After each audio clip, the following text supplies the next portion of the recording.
Folks, Black Star Network is here. I'm real revolutionary right now. Support this man, Black media. He makes sure that our stories are told. Thank you for being the voice of Black America, Roland. Stay black. I love y'all. All momentum we have now, we have to keep this going. The video looks phenomenal. See, this difference between Black Star Network and Black-owned media and something like CNN. You can't be Black-owned media and be scared. It's time to be smart. Bring your eyeballs home. You dig?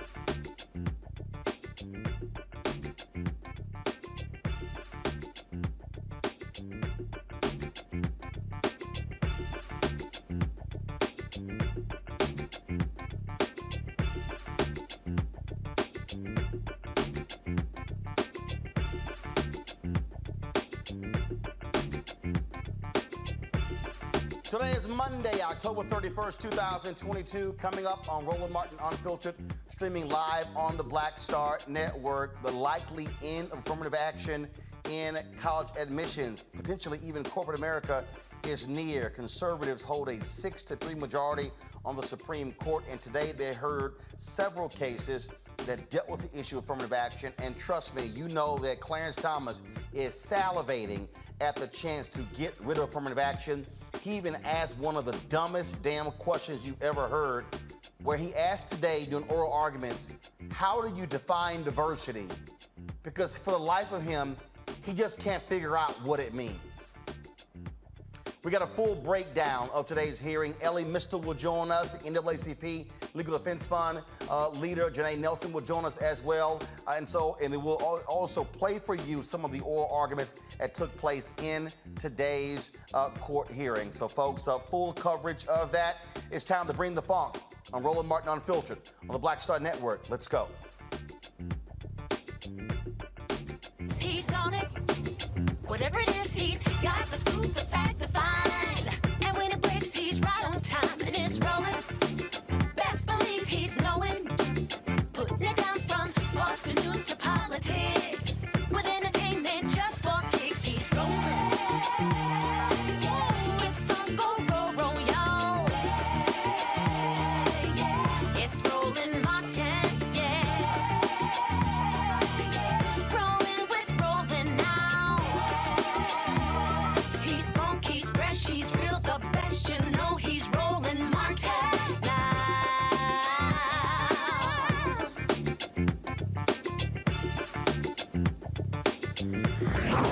Martin.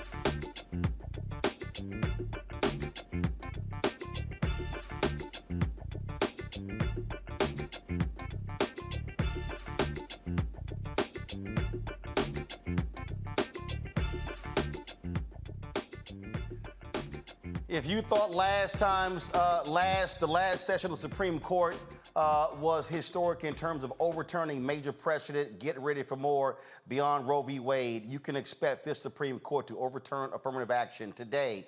In oral arguments, they heard cases dealing with affirmative action in college admissions. It was, of course, focused on a case from the University of North Carolina. There are several they're actually looking at. And it was 2 hours and 40 minutes, nearly 3 hours of questions from Supreme Court justices. And as you can expect, you had Justices Clarence Thomas, Samuel Alito, the right folks on the right really focused on trying to get rid of this idea of the importance of diversity, of the importance of ethnicity in college admissions. You can hear it in their questioning. You can hear it in their statements. And Clarence Thomas, who normally doesn't ask any questions, he was salivating today. He has long wanted to get rid of affirmative action. Why? Because the self-hating black man that he is didn't know how to have any self-esteem, and fighting back against white students who accused him of only getting into Yale because of affirmative action. Frankly, he should have learned how to tell them to go to hell. But ever since then, he has been whining and crying about, how it just hurts the esteem of minority students. No, it actually hurts his lack of self-esteem, but that's what you're actually dealing with. And so what I want to do, folks, is first off, I want to play you some of the sound from the questioning. We're going to go to our guest to get a full breakdown of today's session. And so, again, so let's start with, first off, Justice Ketanji Brown Jackson. She makes a critical point that I have said for years, but this idea of legacy, which has benefited white folks, and the issue of race in admissions. And so what I'm worried about is that the rule that you're advocating, that in the context of a holistic review process, a university can take into account and value all of the other background and personal characteristics of other applicants, but they can't value race. What I'm worried about is that that seems to me to have the potential of causing more of an equal protection problem than it's actually solving. And the reason why I get to that possible conclusion is thinking about two applicants who would like to have their family backgrounds credited in this applications process, and I'm hoping to get your reaction to this hypothetical. The first applicant says, I'm from North Carolina. My family has been in this area for generations, since before the Civil War, and I would like you to know that I will be the 5th generation to graduate from the University of North Carolina. I now have that opportunity to do that, and given my family background, it's important to me that I get to attend this university. I want to honor my family's legacy by going to this school. The second applicant says, I'm from North Carolina. My family's been in this area for generations, since before the Civil War, but they were slaves and never had a chance to attend this venerable institution. As an African American, I now have that opportunity, and given my family background, it's important to me to attend this university. I want to honor my family legacy by going to this school. Now, as I understand your no race conscious admissions rule, these two applicants would have a dramatically different opportunity to tell their family stories and to have them count. The first applicant would be able to have his family background considered and valued by the institution as a part of its consideration of whether or not to admit him, while the second one wouldn't be able to, because his story is in many ways bound up with his race and with the race of his ancestors. So I want to know, based on how your rule would likely play out in scenarios like that, why excluding consideration of race in a situation in which the person is not saying that his race is something that has impacted him in a negative way. He just wants to have it honored, just like the other person has their personal background, family story honored. Why is telling him no not an equal protection violation? All right, folks, now if you want to hear something that's just dumb, listen to this black man, Clarence Thomas, go, what's diversity? I've heard the word diversity quite a few times, and I don't have a clue what it means. It seems to mean everything for everyone. And I'd like you first, you did give some examples in your opening remarks, but I'd like you to give us a specific definition of diversity in the context of the University of North Carolina. And I'd also like you to give us a clear idea of exactly what the educational benefits of diversity at the University of North Carolina would be. Yes, Your Honor. So first, we define diversity the way this court has in its court precedents, which means a broadly diverse set of criteria that extends to all different backgrounds and perspectives and not solely limited to race. And there's a factual finding in this record, PEDAP 113, that there are many different diversity factors that are considered as a greater factor in our admissions process than race. All right, folks, that was more to Thomas's answer there. At the end there, he was kind of like, well, I still just don't quite understand, you know, how do you actually define diversity? It was just, it's really nonsensical. I don't know how you could go through this many years in the past 40 years of life and not be able to actually define diversity when it comes to college admissions. I want to bring in folks right now who are joining us, our guests, to unpack what took place today. Elie Mystal, he is, of course, the justice correspondent with The Nation. Glad to have Elie here. Trust me, I'm surprised Elie actually has hair because I thought he was going to be pulling all of it out. Listening to those oral arguments today, I did as well. Trust me, it was crazy. Rakeem Brooks is president of the Alliance for Justice. Glad to have him. And also Janae Nelson. She is the president and director counsel of the NAACP Legal Defense and Education Fund. Glad to have all three of you here. Elie, I want to start with you. You'll be the pace setter. I hope Rakeem and Janae can keep up with you being the pace setter. Lord have mercy. Obviously, I saw your tweets. And it was just nonsensical as you listen to the questions from folks on the right, especially Clarence Thomas. Yeah, so I want to take the first whack here at Uncle Thomas, all right? Because he got an answer to his question. In fact, he got 3 answers to his question. First, the lawyer Ryan Park, which you surfaced, the Solicitor General of North Carolina, he said that the reason why we need diversity is because studies have shown, and this is a fact in the record, that people learn better, feel better, and actually perform better when they don't feel like tokens. When there is a critical mass of other minority students, they learn better and actually do better in school. So that's one answer. Thomas didn't like that because he said he doesn't like to talk about feelings, which is interesting because his entire autobiography is basically how bad he felt at Yale Law School being the only black person there. But all of a sudden now that he's on the Supreme Court, he doesn't care about feelings anymore. Okay. Second answer was from U.S. Solicitor General Elizabeth Freelogger. She said that one of the big benefits of diversity is that it's a pipeline to all of the other institutions in our country. Freelogger was there specifically to talk about the military.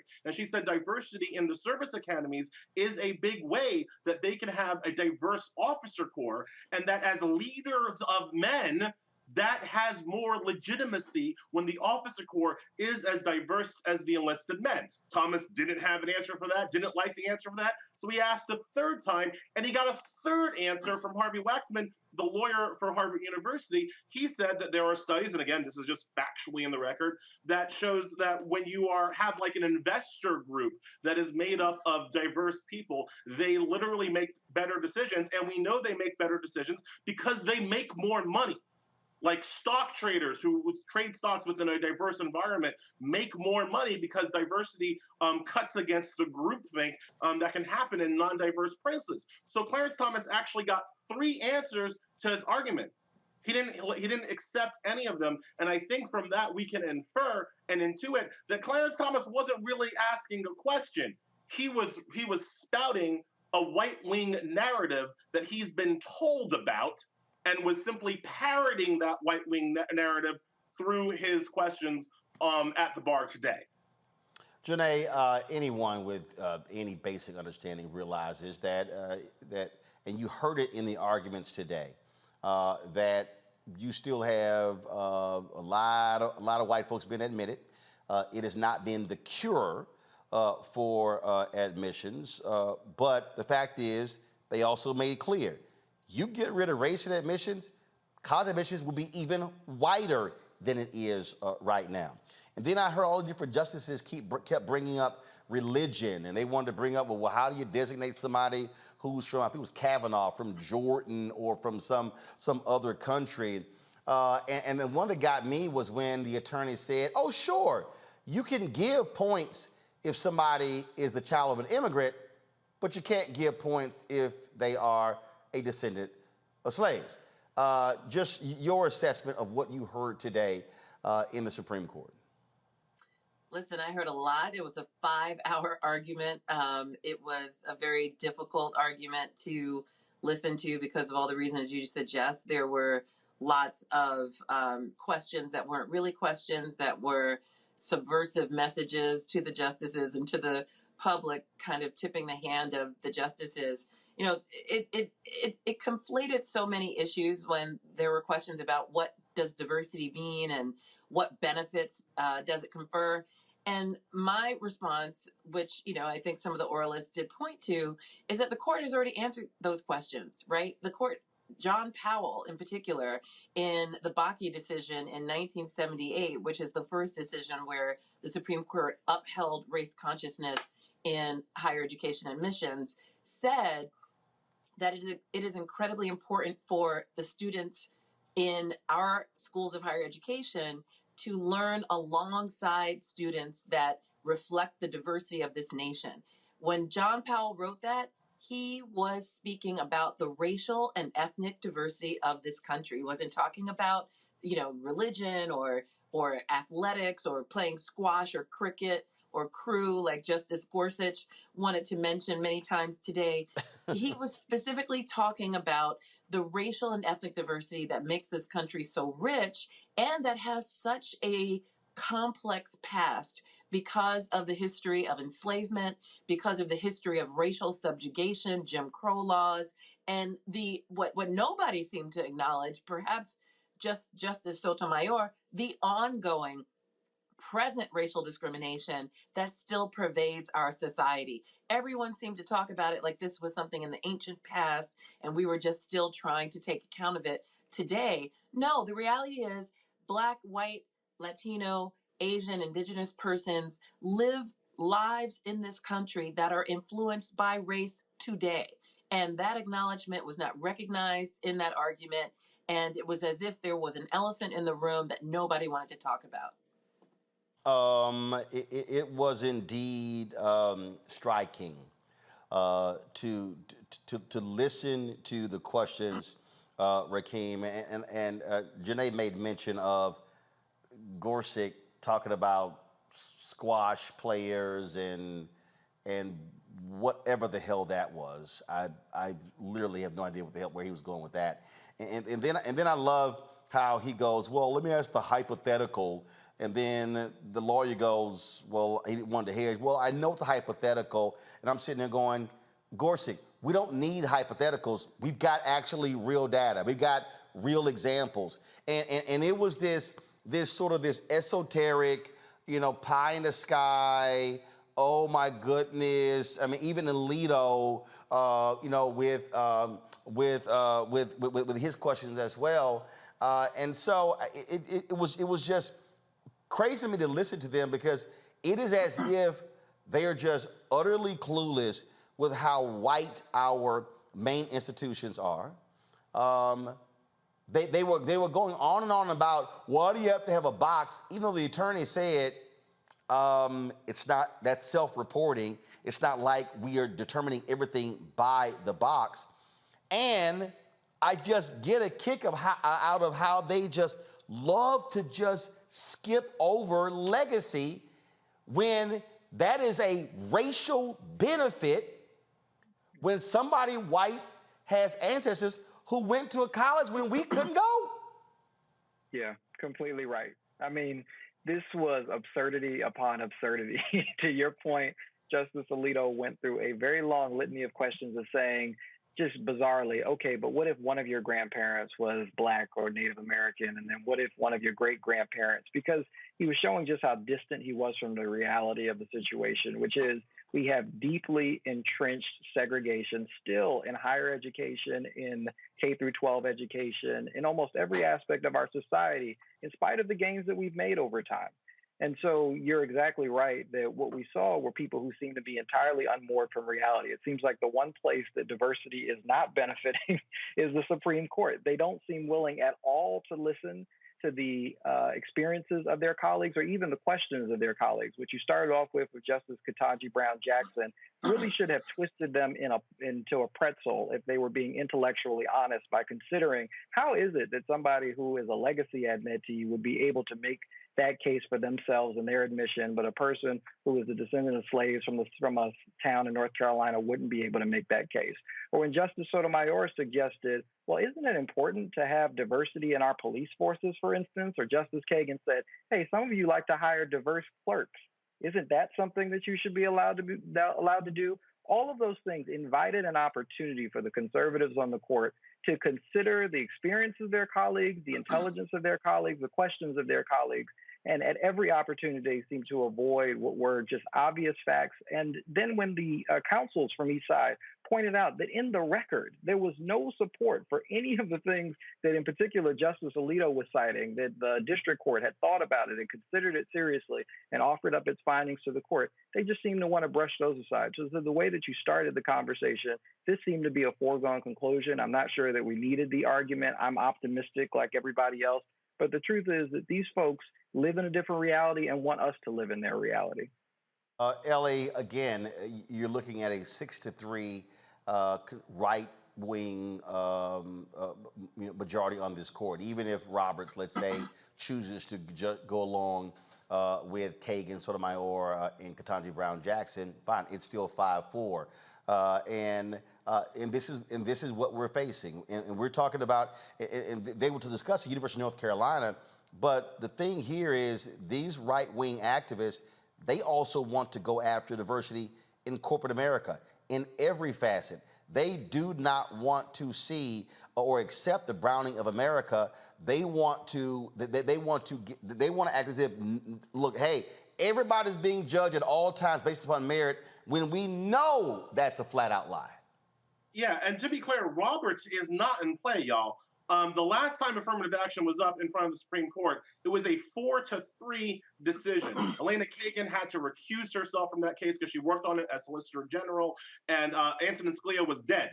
And they hadn't replaced him yet with who would become Neil Gorsuch. That was a 4-3 decision upheld mainly by Anthony Kennedy, and affirmative action was upheld mainly by Anthony Kennedy. In the intervening years, in the 6 years since the last time affirmative action was up in front of the Supreme Court, Kennedy has been replaced by Brett Kavanaugh, Ruth Bader Ginsburg has been replaced by Amy Coney Barrett, and Antonin Scalia has been replaced by Neil Gorsuch. So that's how you get to 6-3. The three people who dissented last time, Roberts, Thomas, and Alito, they're all still there. So this is going down. One thing I really want to bring up, though, is the thing that should have been at the heart of this case, discrimination against AAPI students, against Asian American students. The arguments from the white conservatives was that affirmative action somehow disadvantages Asian American students. But at the Supreme Court, they actually didn't have an argument for that.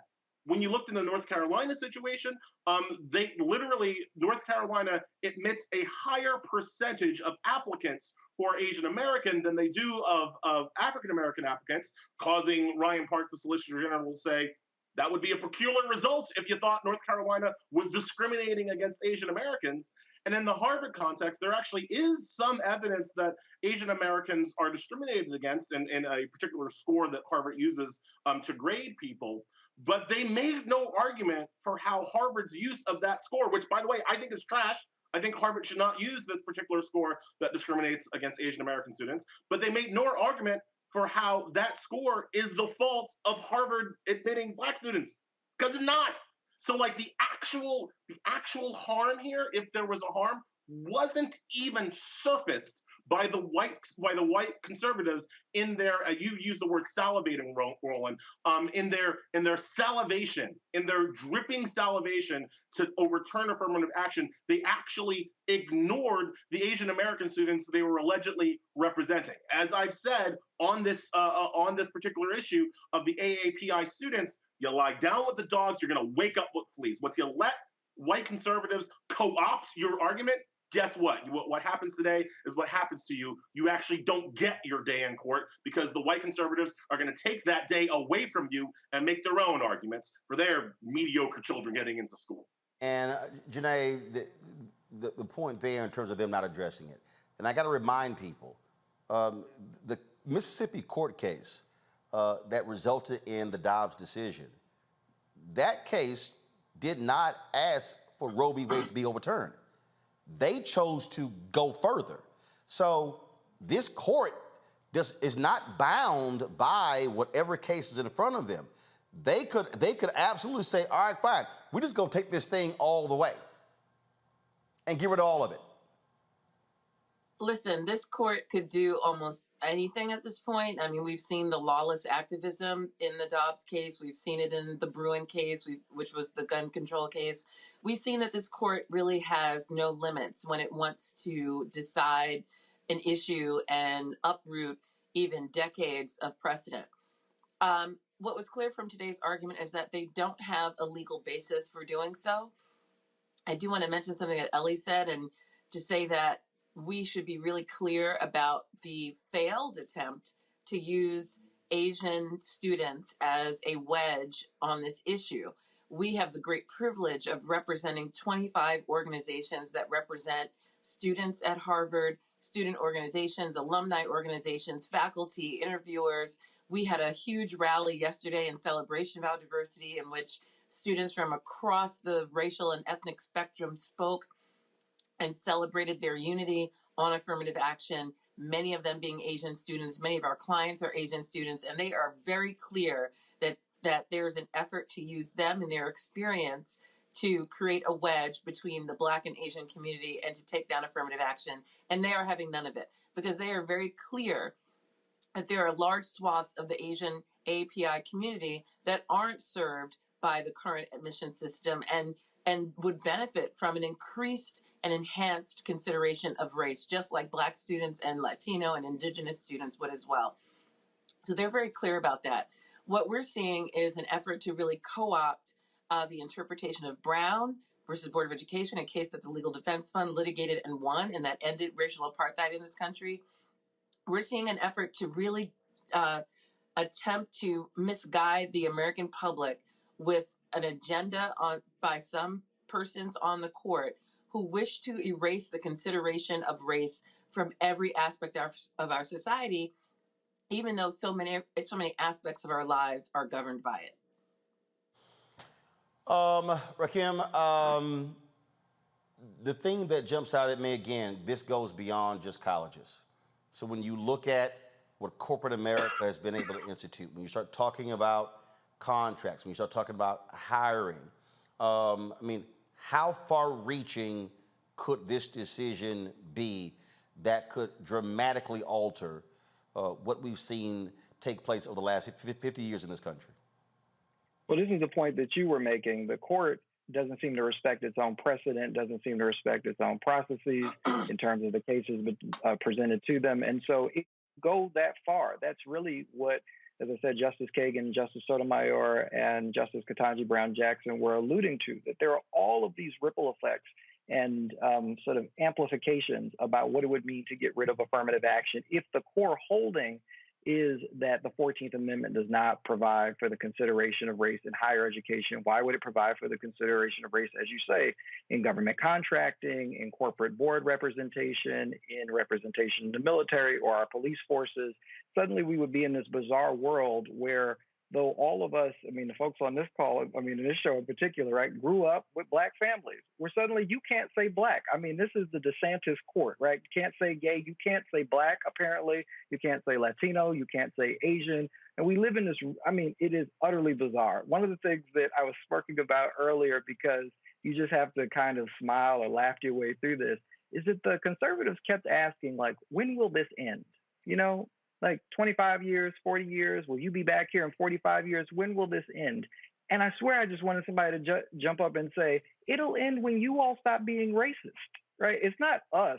I mean, people of color in this country that want affirmative action to continue in perpetuity because we like it. It's a reflection of our lived experiences that, in fact, the institutions that are set up, as Justice Kagan said, to promote leadership in the society have historically excluded folks. And as Janae was saying earlier, continue to exclude people of color. And so, yes, these will have wide-ranging implications throughout the society. And we shouldn't think that this is just about a few Black kids getting into Harvard.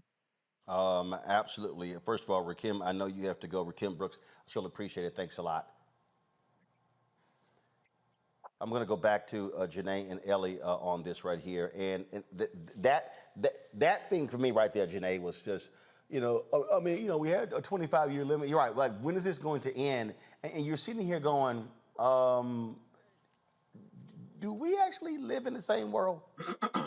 like, I know y'all got on black robes, but surely y'all are not Martians and you're not living elsewhere, another colony, and not actually understanding what's happening in this country.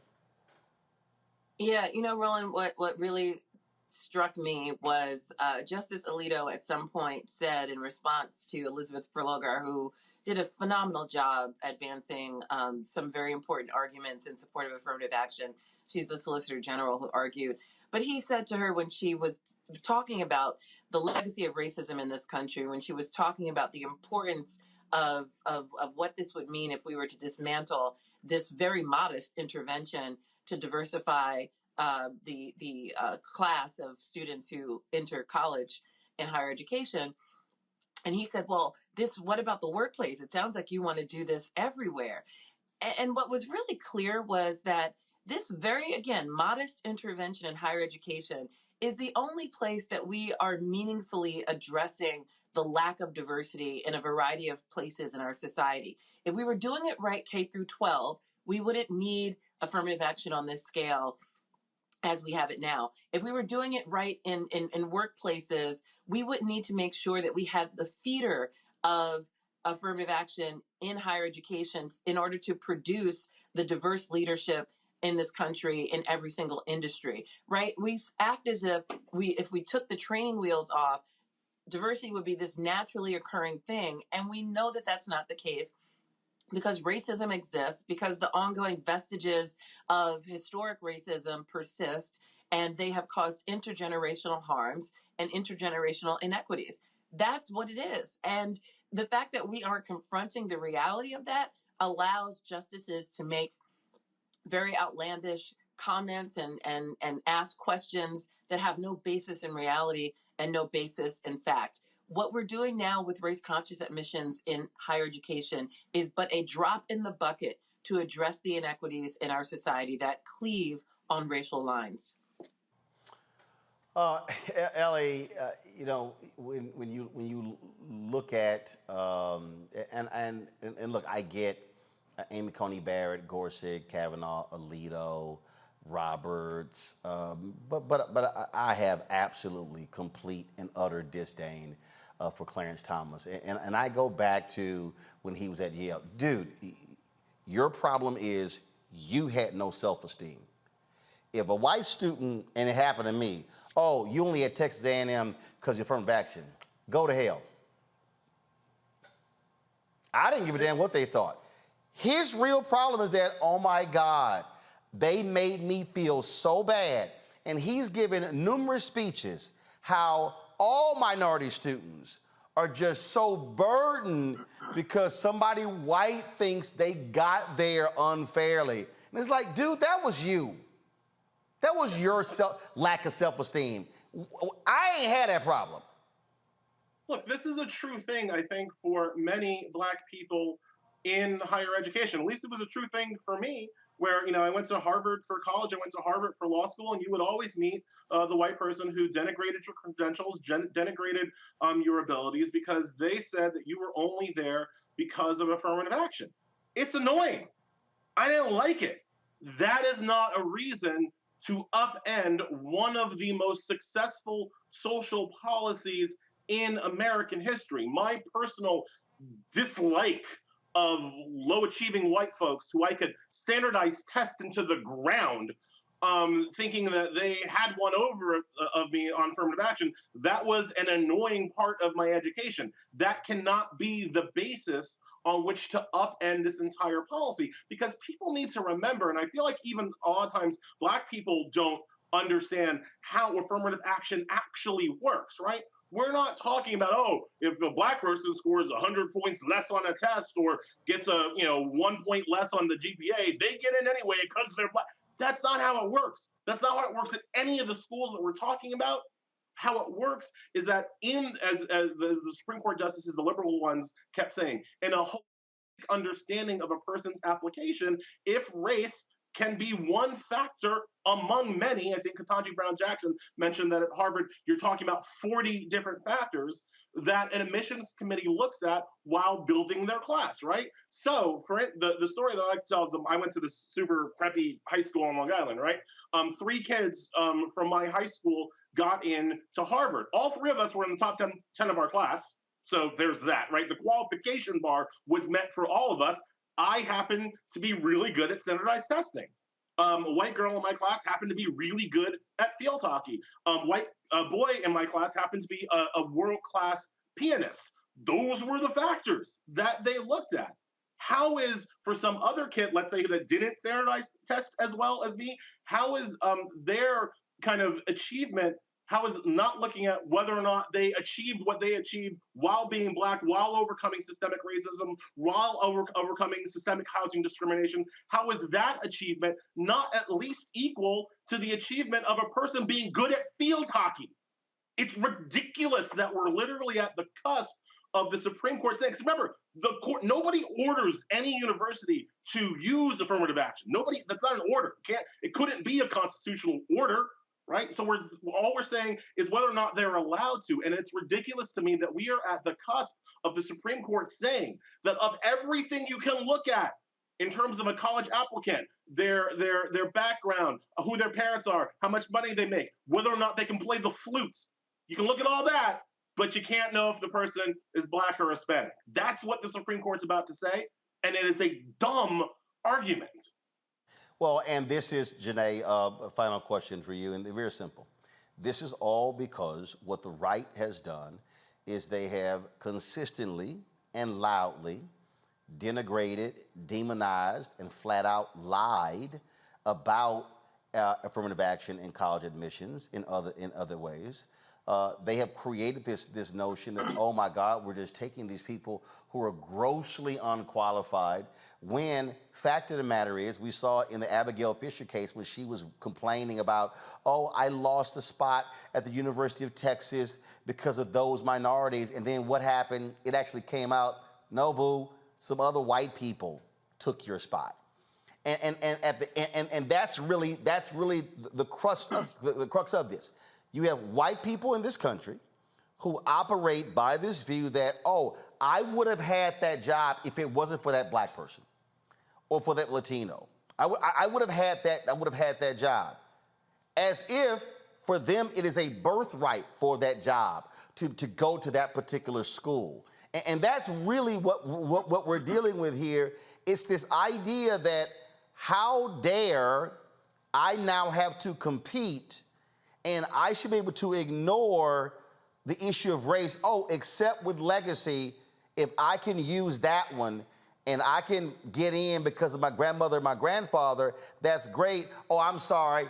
Yeah, your grandmother couldn't go. That's really not my problem. Yeah, what you're describing is a racial entitlement, and that's a phrase that has been used against Black people. But what we're seeing now, and what we've seen, frankly, throughout history, is this idea that everything in this country was built for the benefit of white people, and other ethnic and racial groups get in where they fit in or try to get whatever they possibly can at the margins, but that there is a default that all opportunities, all privileges should be enjoyed and therefore the taking by white people in this country, without recognizing that in order for us to survive as a multiracial, multi-ethnic democracy, we can't continue to think of things in this way. If I had $1 for every time one of the justices or the petitioners in this case used the term zero sum, I'd be rich. They throw that idea around that this is a zero sum calculus. If you get, then I don't. If this seat goes to someone, then it's not for me. That suggests that, one, you are entitled to it, and two, that we don't all win as a society when we leverage our diversity, when we are educating people to be part of a future electorate and citizenry that reflects the diversity of this country, when the leadership of this country benefits from our diversity in terms of its thinking, its innovation, its creativity. If you look at the array of amicus briefs in this case of various industry leaders and thinkers and researchers and scientists and historians talking about the benefits of diversity in higher education, it's clear that we will be shorting ourselves if we get rid of this, again, modest intervention to have more diversity in higher education. Not even enough, not even really where we should be. So what you describe is what has been an animating factor when it comes to so many ways to end inequality in our society. And that is this feeling that somehow we're taking something away from someone as opposed to investing in the future of our country. Final comment. Yeah, 100% I agree with Janae. I think the final thing I want to leave people with is the reality that even when the Supreme Court overrules affirmative action, tries to take away affirmative action, we're still going to have race consciousness in admissions at the top schools, because schools like Harvard, schools like UNC, schools like Michigan, they're going to try to find a way. They'll do it through the essays. Well, you'll write down, oh, I had this really interesting experience being Black at my, at my high school, right? And the universities will try to look at that to try to have a diverse class, because diversity is such an educational benefit that they need to. Harvard knows that it can't compete for the best white students if they present them with a class that's 85% white. They know that the best white students won't want to go to Harvard if that's what Harvard becomes. So the best schools will find a way. It's that next cut down. It's that next tier down. It's the football factories and the SEs. It's those schools that are going to use this as an opportunity to ignore diversity, and we'll see their racial representation in their classes plummet. Again, that's not me extrapolating. That is facts that were in the record that these 6 conservative justices tried very hard for 5 hours to completely ignore. Janae Nelson, Ellie Bistel, we appreciate you joining us. Thanks a lot. Thank you for having me.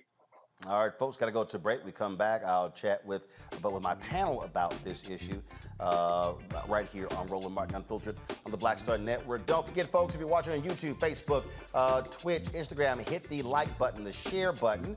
YouTube, we should easily be way past 1,000 likes by now. So I see y'all are commenting like crazy, but go ahead and hit the like button as well. I see, 498 likes? Nah, not good enough. We should be way over 1,000. So when I come back from the commercial break, we should actually be there. Download the Black Star Network app, available on all platforms: Apple phone, Android phone, Apple TV, Android TV, Roku, Amazon Fire TV, Xbox One, Samsung Smart TV. Also, please join our Bring the Funk fan club. Every dollar you give goes to support this show for what we are able to do and travel the country, covering the stories that matter to you. I don't have millionaires and billionaires funding us. It's not like we've got advertisers throwing crazy money at us, and so your donations play a crucial role in us being able to fund our efforts. We need 2,000 of our fans contributing at least $50 this month. It comes out to be $100,000. Folks, that's $4.19 a month, 13 cents a day. That's what it is. Not only for this show, but also for Roger Muhammad's Daily Show, weekly shows from Deborah Owens, Greg Carr, Jackie Hood Martin, Stephanie Humphrey, Rolling with Roland as well. And so, folks, we've got some amazing stuff for you. And look, there's no one else doing what we're doing. Byron Allen not doing it. Essence is not doing it. Ebony, Black Enterprise, Blavity, Urban One, none of these folks are doing what we're doing. And so we're giving you the kind of news and information you're not getting anywhere else. And so send your check and money orders to P.O. Box 57196, Washington, D.C., 20037-0196. Cash App is $RM Unfiltered. PayPal is R Martin Unfiltered. Venmo is RM Unfiltered. Zelle is Roland at RolandSMartin.com. Roland at RolandMartinUnfiltered.com. And be sure to get my book, White Fear.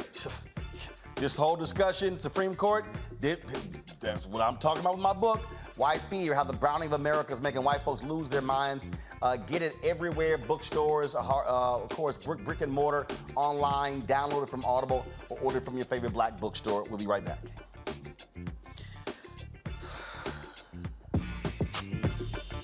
When we invest in ourselves, glow, our vision, our vibe. We all shine.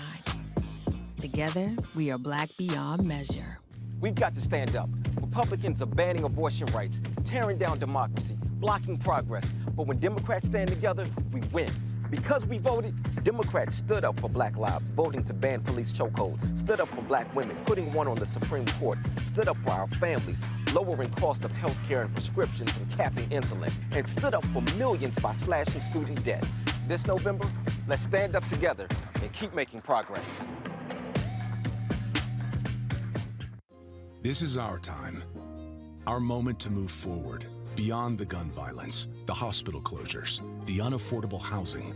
Brian Kemp's Georgia for the wealthiest few. Stacey Abrams is looking out for every Georgian. She'll invest our $6 billion surplus in the fundamentals, education, healthcare, housing, and a good living, putting more money in your pocket to build one Georgia where everyone has the freedom to thrive. When we invest in ourselves, we all shine. Together, we are Black beyond measure. You know what's on the ballot. It's not just legislation and policies we believe in. It's democracy. Our democracy. There's a choice on the ballot between freedom and fear, between cruelty and compassion, between chaos and community, between voting or violence, and the end of rights generations have fought for. The extremists have a plan, a roadmap for a nation where your voice is silenced and your vote is a memory, where they count their votes and cast ours aside. That's why this year, this fight, this vote is so important. Register, engage, volunteer, fight back against the disinformation and despair, and most of all, vote, because your vote is all that stands between our future and theirs.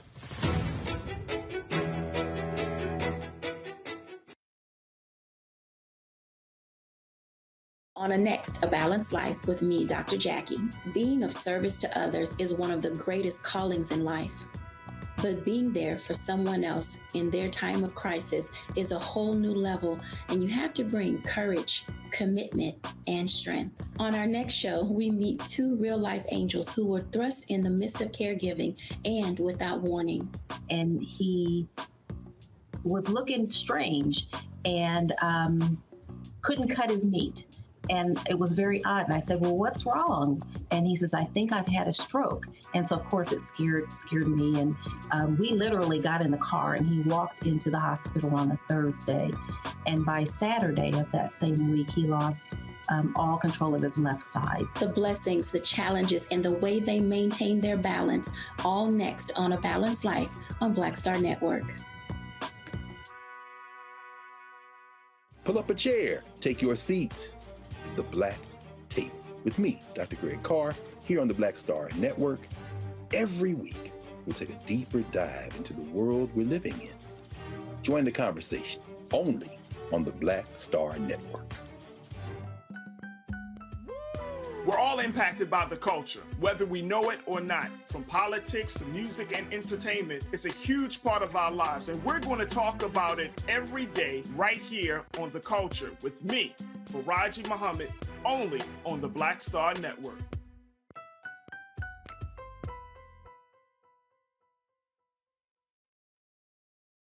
Hi, I'm Vivian Green. Hi, I'm Wendell Pierce, actor and author of The Wind in the Reeds. Hey, yo, Peace World, what's going on? It's the Love King of R&B, Raheem Devon, and you're watching Roland Martin, Unfiltered.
All right, folks, I'm going to play a couple more sound bites from today's Supreme Court hearings, and then I'm going to go to my panel with, of course, Julianne Malveaux. She, of course, is Dean of College of Ethnic Studies at California State University, LA. Dr. Jason Nichols, he's the Senior Lecturer, African American Studies Department, University of Maryland, College Park. Lauren Victoria Burke, she writes for the NNPA and the GRIO. Let's play another bite from Judge Ketanji Brown Jackson from today's Supreme Court oral arguments.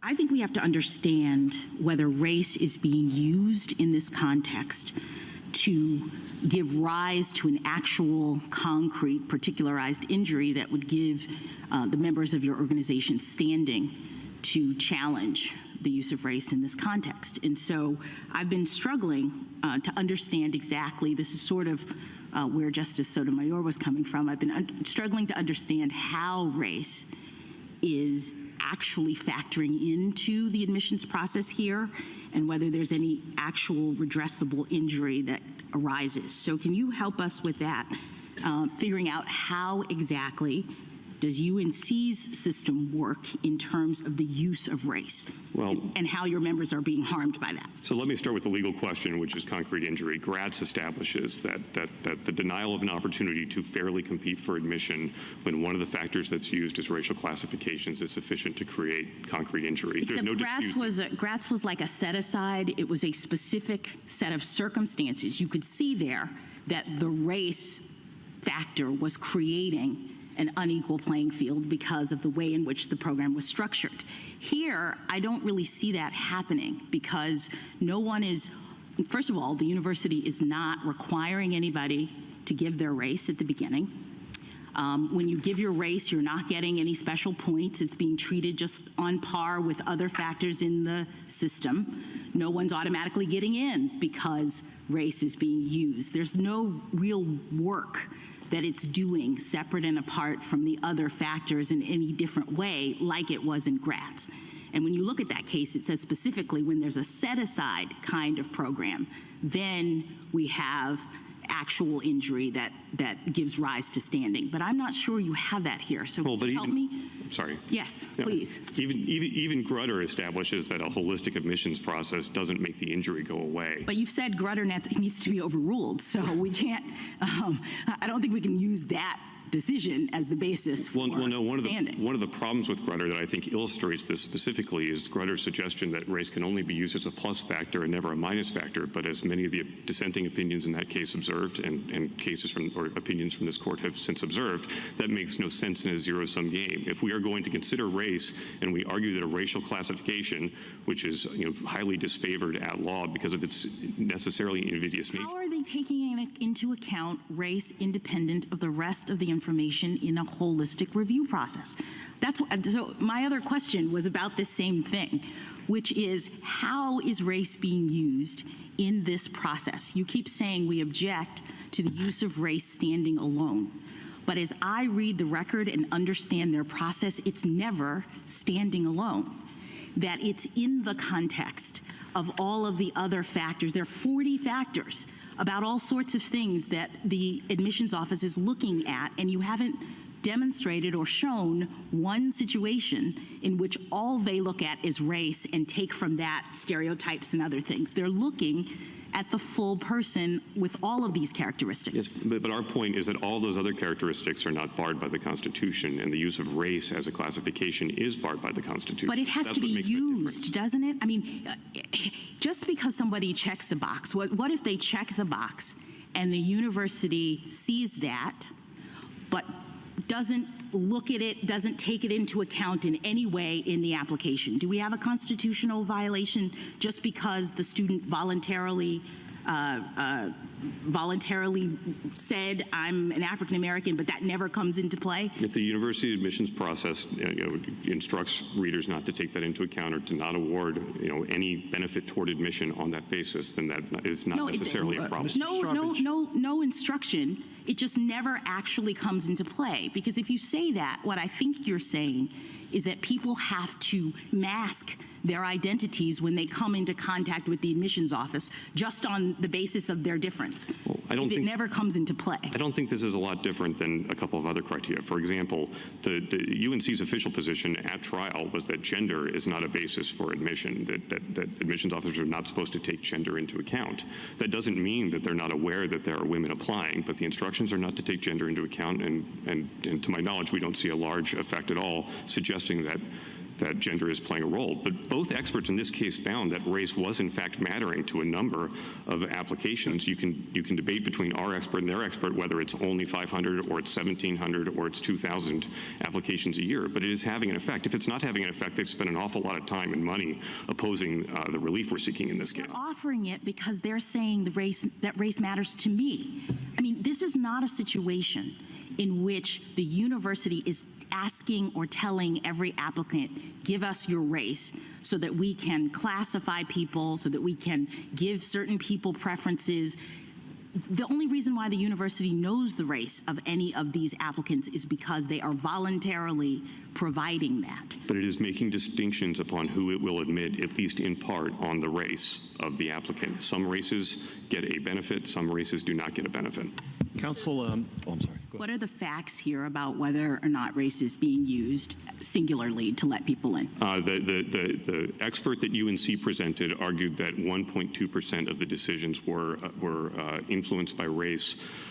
We obviously had disagreements with its characterization of that, but given the fact that they receive 40,000 applications a year, that's hundreds, if not thousands, of applicants who are being affected by race every year. Our expert's testimony was that race made the difference in basically 700 applications each admission cycle. Boy, you can tell right there, Julian, what happens when you've got a black Supreme Court justice who actually gives a damn about black people. You know, Roland, these students for fair admissions are nothing more than Clarence Thomas toadies. Their attorneys are former clerks of Clarence Thomas. We know whose agenda they're pushing out here, and it really is absurd. Ketanji Brown Jackson is challenging this attorney who is attacking the University of North Carolina. She's challenging him appropriately, and he really can't answer the questions about the numbers because he doesn't know. The students for fair admissions on their website and everywhere else talk about race neutrality. They want admissions to be race neutral. Well, let me help them out. Enslavement was not race neutral. The Fair Housing Act, redlining, was not race neutral. And even today, police violence against people is not race neutral when you look at it. And so this race neutrality is a pie-in-the-sky piece of nonsense that is impossible. And I think that Justice Ketanji has basically challenged this guy appropriately. But when they say race neutral, they mean anti-black. That's literally what they mean. And these attacks on affirmative action are attacks on blackness. Brown folks, women also benefit. In fact, white women benefited more from affirmative action than anybody else did. But others do benefit from affirmative action. But affirmative action, past discrimination, is really about black people, and we need to be clear about that. Just sit there, Jason, and look, we know what's up. I mean, Ed Blum and these folks, going back to Ward Connolly and so many others, they've given us so much of this BS. We know what their game is. We know what their motivation is. They want to try to make it sound like, oh, this is just so unfair to these white students, when we know white folks are getting into colleges because they're white. They have advantages that we do not. And it is stunning to me that these same folks, they never filed lawsuits against Legacy. Exactly. I think there's a couple of things just about affirmative action broadly, because we talk about this in some of my classes. I think it's important for people to understand, number one, that affirmative action does not mean a quota. I have students every semester, they say, well, I don't think this should happen based on some quota. And it's like quotas have been illegal for almost as long as I've been alive, since about 44 years, since 1978. Regents of the University of California versus Bakke, everybody knows that case. So this has nothing to do with that. So I just wanted to put that out there on the table. The other thing, just to kind of piggyback off of what Julianne was saying is that when we look at things that are not race neutral, students getting into gifted and talented programs while they're young, students even being recommended for AP classes, we know that that's not race neutral. And we also know that discipline, she talked about police violence, let's talk about school discipline. We know that that's not race neutral, as African American students are more likely to be suspended from school. Now, should the, there's certainly, when we're talking about the personal injury, which is something that Supreme Court Justice Ketanji Brown Jackson just pointed out, we have to remember that there really isn't one, as I think Ellie Mistel also pointed out. The fact that at Harvard and at the University of North Carolina, that Asian students are overrepresented, whereas African American students in a lot of these universities are underrepresented or just reaching that kind of a threshold. We can talk about some universities like the University of Mississippi, which 50% of high school graduates in the state of Mississippi are Black, but only 13% of undergraduates at the flagship university, Ole Miss, are Black. So there's got to be some sort of disconnect there, and there's got to be some way to address it. If you have a better way of addressing it, then suggest that. But we've had affirmative action. It's made some changes, and it's certainly helped in the workforce. And I think Julianne was also correct to point out the fact that white women have been the primary beneficiaries. But of course, what we've seen with Abby Fisher, or Gratz and Grutter, they all wanted to close the door behind them. But at the same time, white women have been the major beneficiaries. And I'll just say this one last point, and that is what you said, Roland, about Clarence Thomas is so important. Clarence Thomas has this chip on his shoulder about getting in on affirmative action. Number one, you would think conservatives would love affirmative action. It gave him Clarence Thomas and it gave him Ben Carson. Both of them are beneficiaries of affirmative action, but somehow they still don't like it, despite the fact that their favorite Black folks are beneficiaries of it. But affirmative action didn't write any law briefs for Clarence Thomas. He did that. That only opened the door. He had to walk through it. I hate giving him any credit, but he's the one who matriculated through. So affirmative action, I've never given a student extra points because they were Black or a woman or Native American or anything like that. They have to write the papers. They have to take the exams. They have to be the ones to do it. Affirmative action only opens a door that was closed in the past.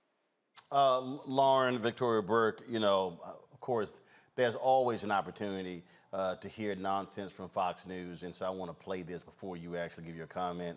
I'm sure Harris Faulkner was an absolute beacon of knowledge on this topic, as former Congressman Doug Collins spoke. So listen to this. Point out what we've been through in the last year. My wife taught for 30 years, and education is something that's been in our family, but this diversity is good. Anyone that says conservatives don't like diversity, frankly, doesn't understand what a conservative's heart is. Absolutely. And so when you understand this breakdown, my concern here is that you're taking and telling the whole world, and especially even from the liberal conservatives, that nothing matters. Judged by the content of your character, not the color of your skin. We talk about this all the time. Oh, except here. And it goes back to me as maybe a better idea is what are we doing? Because another angle here is also discussed is, well, they don't have the same advantages of others. And okay, then let's have a conversation about our public education system, our private education. Let's talk about the money that goes into poor districts and not going to poor districts. Let's talk about the school teachers unions who have been a part of this. Okay, if you want to have this conversation, then let's have this conversation. Don't just put it in. And the way COVID lockdowns disadvantaged marginalized communities. Point out. Well, you can always wait for them to genuflect back to teachers unions.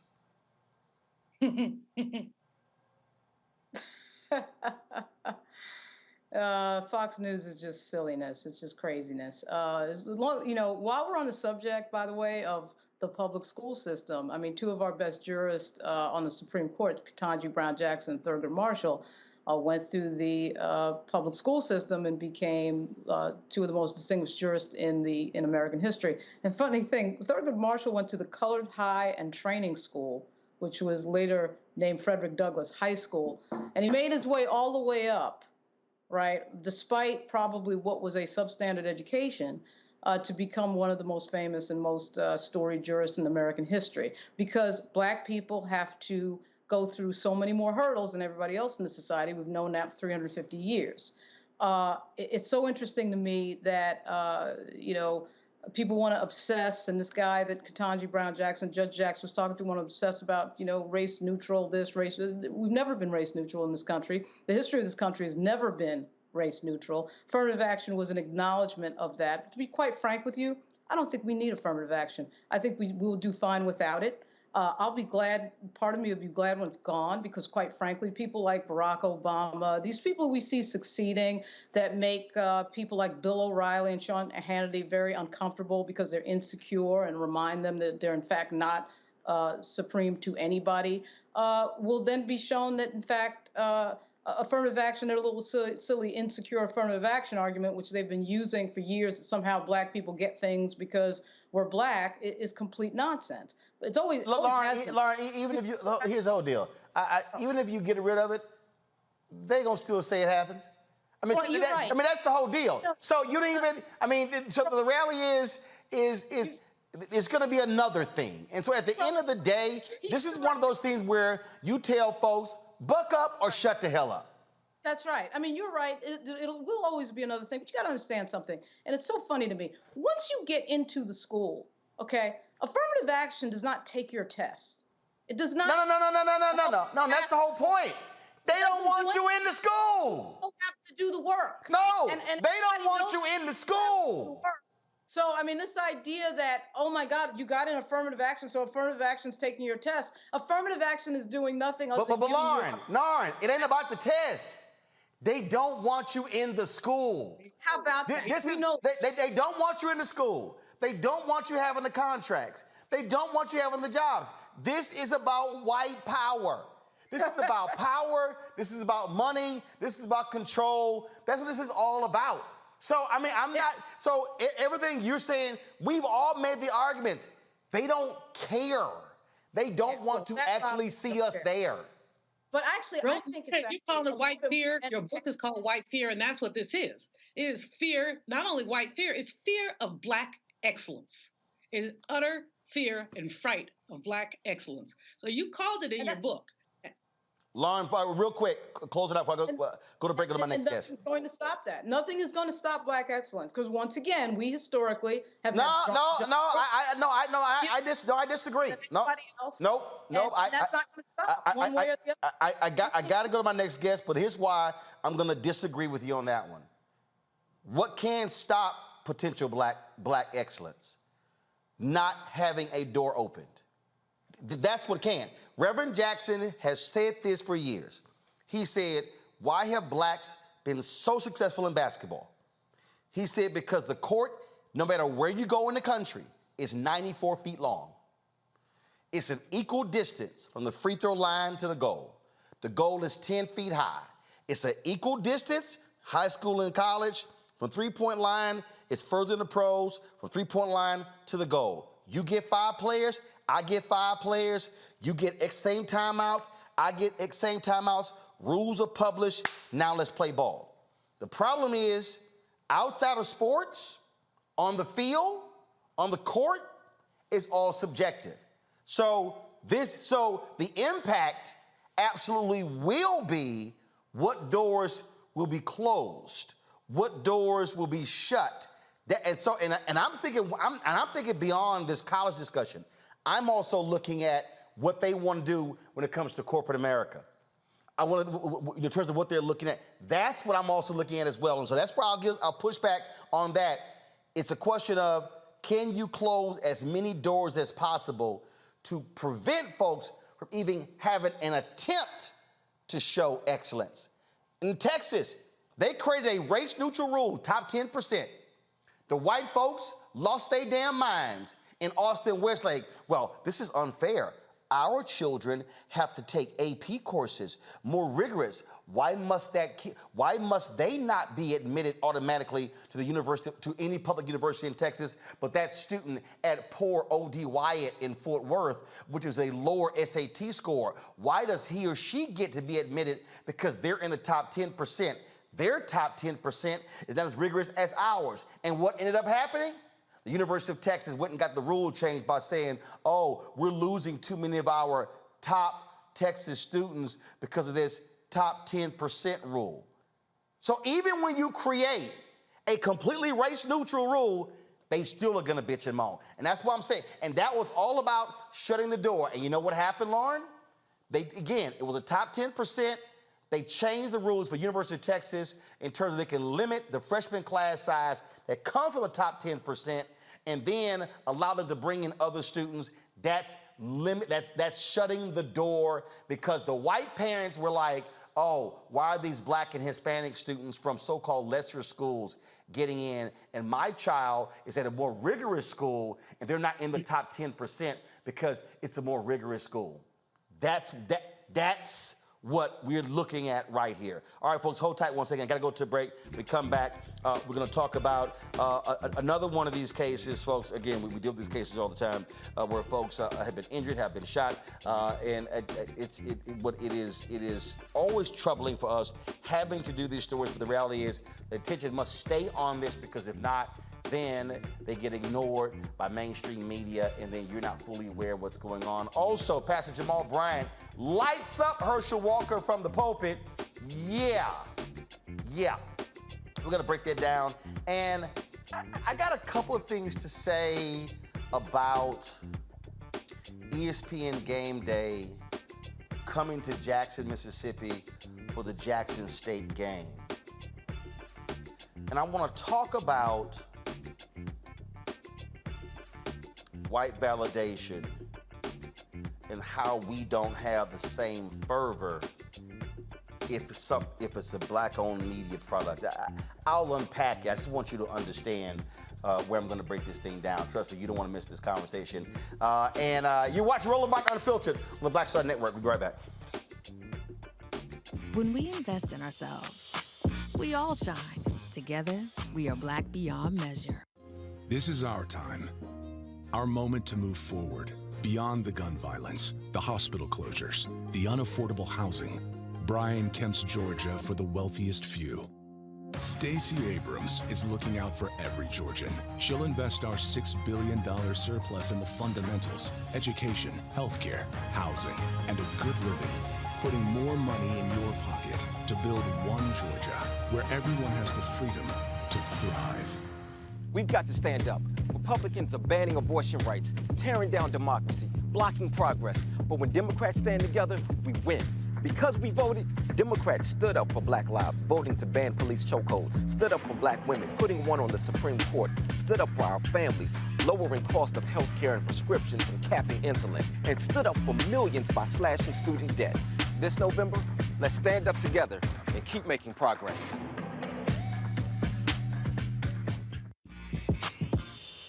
When we invest in ourselves, our glow, our vision, our vibe, we all shine.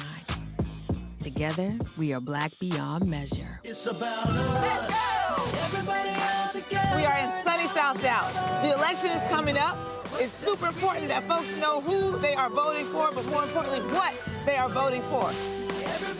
Y'all, we got the free shirts and free lunch right over here.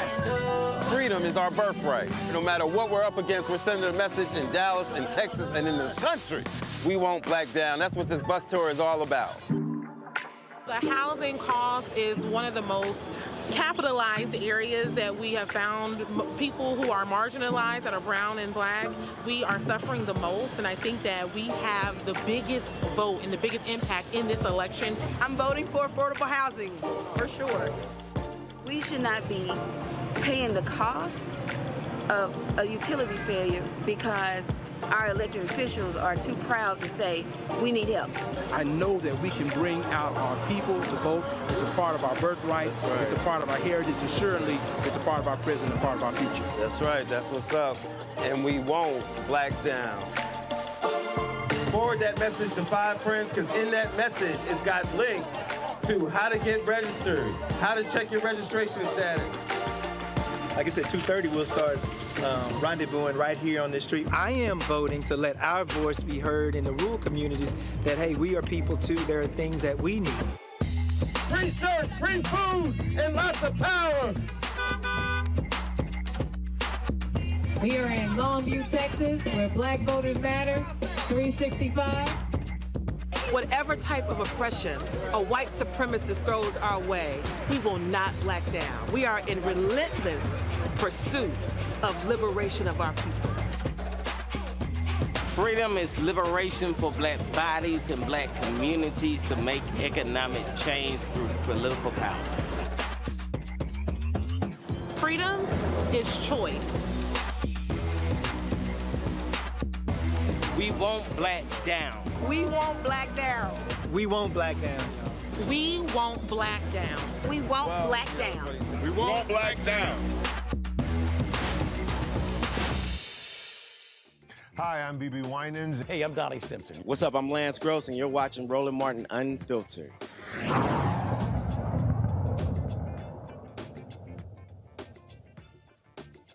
All right, folks, we talk about internet speeds. I mean, we see where we are right now in this country where the internet is critically important. I don't care who you are.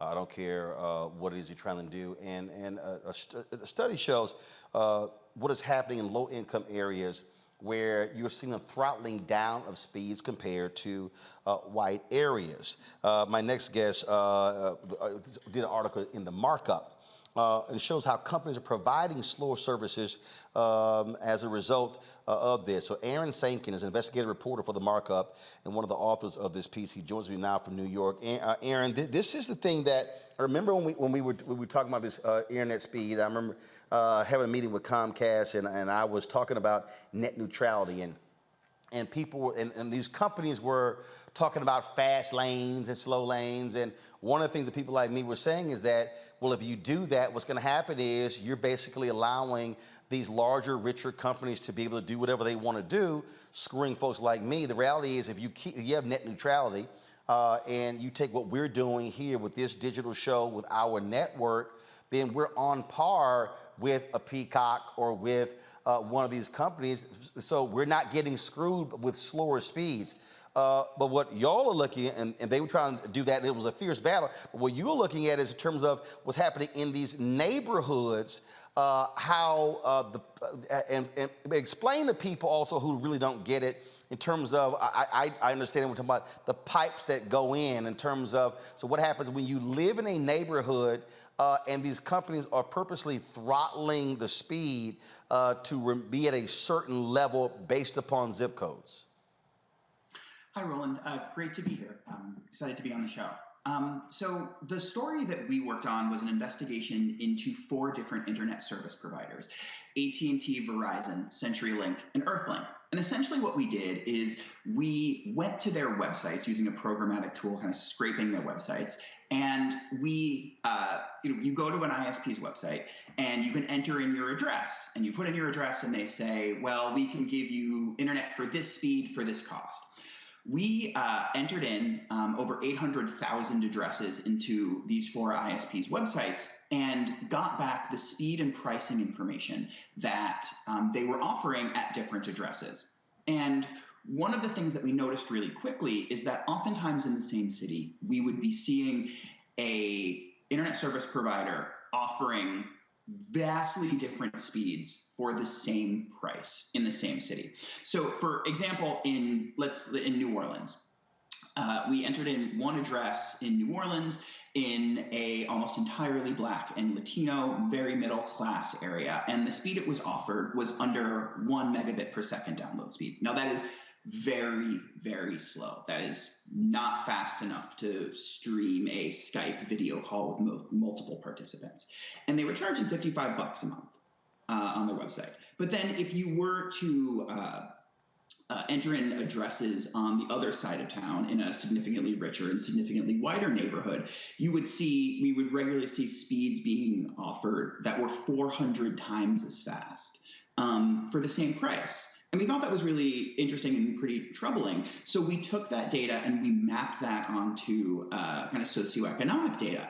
And what we found is broadly that in cities where these ISPs were charging the same price for different speeds, the areas that tended to get the worst deals were lower income areas. They were less white areas, and they were historically redlined areas. And I think what it shows is that there is essentially a digital divide happening geographically between areas where these ISPs have invested to create infrastructure that's capable of delivering high speeds, and neighborhoods where they have not made those same investment. And as we've seen so often with essential services and so many different things and so many different aspects of life, the areas that are that marginalized folks tend to live tend to get the worst services. So, and when you hear the reaction from these companies, how they try to explain the ways, like, well, it's really, based upon, company upgrades and investment, things along those lines. Well, if you also understand how they're delivering this, they're actually delivering internet speeds the same way you're getting cable in these areas. So it's not like your cable is slower. Yeah, so we had gone out to all four of these internet service providers, and we presented them with our analysis and asked a bunch of questions and asked them to comment. And they kind of made two different arguments here. And the first argument is that the reason that they charge the same price for these fast plans as they do for the slow ones is because it's expensive to maintain this old infrastructure that delivers these crummy slow speeds. That's because, these networks are often falling apart. When they try to replace them, folks are not making replacement parts. So they have to scrounge them from junkyards, and it's harder for them to get these replacement parts. As valid that may be valid or not, I think it really does beg the question, like, why are they then only seeming to be primarily upgrading these in richer, whiter, and non-redlined areas? And their other argument is essentially one around government subsidies. There's a program that was passed as part of the infrastructure bill. It's called the Affordable Connectivity Program, administered by the FCC. And the way the Affordable Connectivity Program works is that if you are in a household and you qualify by qualifying for any number of federal government anti-poverty programs, or at the same time being, I think, under 200% of the federal poverty line, you get a subsidy, and that's $30 a month going towards your internet paid by the government. And these companies were saying, well, we participate in the Affordable Connectivity Program, so it's not an accurate description of our pricing. But at the same time, there have been studies showing that in 30 major cities, only a third of eligible folks are registered for the Affordable Connectivity Program. And, I spoke with people at organizations who try to get people signed up for the ACP, and they said, if the only thing someone can get at their address is slow, crummy internet, it's, sure, it's effectively free or, very cheap, but it's still not meeting their needs in a very fundamental way. And that's not just for, them to, watch Netflix or, play games online or something like that. It's also, folks who are trying to do telemedicine. It's, when the pandemic lockdowns shuttered schools. I had spoken to elected officials who, there was one woman, a city councilwoman in Las Vegas, who was going door to door asking, households where their kids had stopped showing up to virtual school, like, hey, what is your roadblocks from attending this remote learning? And she frequently heard parents say, well, we have 2 or 3 kids and they were all supposed to be using the internet at the same time, and it couldn't handle it and it kept crashing, so we just gave up. And I think those are things that you see when, especially in marginalized neighborhoods, when you don't have an equality in how the infrastructure is deployed, and yet they are still, in many cases, asking folks to be paying the same price for bad service as other folks who happen to live in other neighborhoods are paying for much better service. absolutely need that better internet, especially those people who are in school. And we saw with COVID what happens when you do not have access to the internet, where you had some places where they were taking school buses and making them mobile hotspots. You had parents who were taking their kids to Starbucks or McDonald's or other places and literally having to get onto the internet. And it shows you what happens when we become a society that's totally virtual, and you forget, and people just assume, oh my goodness, everybody has great internet. Nope, it's not the case. And so with your story, any reaction from public officials, from others? Did companies also make any sort of response? Well, I've heard from public officials across the country saying that they're outraged by this, but at the same time, I think it is essentially what we did is we collected this brand new data set, and it allowed it allows folks who are advocating for better connectivity to have another piece of hard evidence for things that I'm sure every single one of them has heard over and over again anecdotally from their constituents, that the internet in our neighborhood is not very good. People, I had heard from folks who would try to call up their internet service provider and said, listen, I will pay you more for better service. I am willing to pay more. And the service provider says, no, we are only delivering what we can.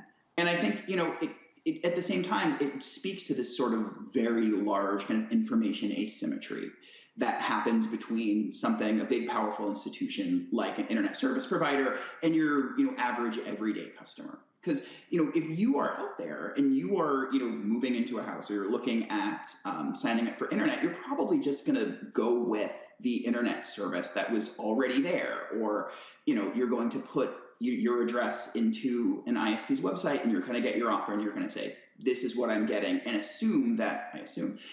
folks would assume that they are getting similar speeds and paying similar prices that other folks around them in the same city would be paying.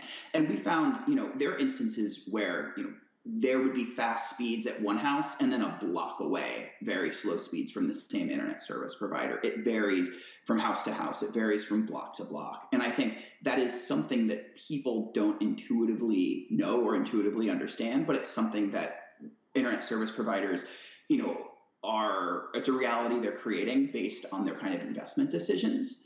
But I think they're kind of relying on the idea that, average everyday folks just have no idea that this is happening in the first place. Absolutely. Aaron, thank you. We really appreciate the markup. Thanks a lot. Thank you. All right, folks. Let's go to a break. We'll come back. We'll talk about a couple of police cases. One of them, the case of Desman LaDuke, this particular police shooting out of Kentucky. And ESPN Game Day made a visit to SWAC country, Jackson State University, over the weekend. Folks were excited. Folks were amped. I got a couple of words I just want to say about that. Can't wait to see how y'all respond to it. Folks, don't forget, download the Black Star Network app, Apple phone, Android phone, Apple TV, Android TV, Roku, Amazon Fire TV, Xbox One, Samsung Smart TV. You can also support our Bring the Funk fan club. Your dollars make it possible for us to do what we do. Send your check and money order to P.O. Box 57196, Washington, D.C. 20037-0196. Cash App, $RM Unfiltered. PayPal's R Martin Unfiltered. Venmo is RM Unfiltered. Zelle is Roland@RolandSMartin.com. Roland@RolandMartinUnfiltered.com. And be sure to download my book, White Fear, How the Browning of America is Making White Folks Lose Their Minds. Available at all bookstores, brick and mortar, online. Download it from Audible, or order from your favorite black bookstore. And we'll be right back. When we invest in ourselves, we all shine. Together, we are black beyond measure. This is our time. Our moment to move forward, beyond the gun violence, the hospital closures, the unaffordable housing. Brian Kemp's Georgia for the wealthiest few. Stacey Abrams is looking out for every Georgian. She'll invest our $6 billion surplus in the fundamentals: education, healthcare, housing, and a good living.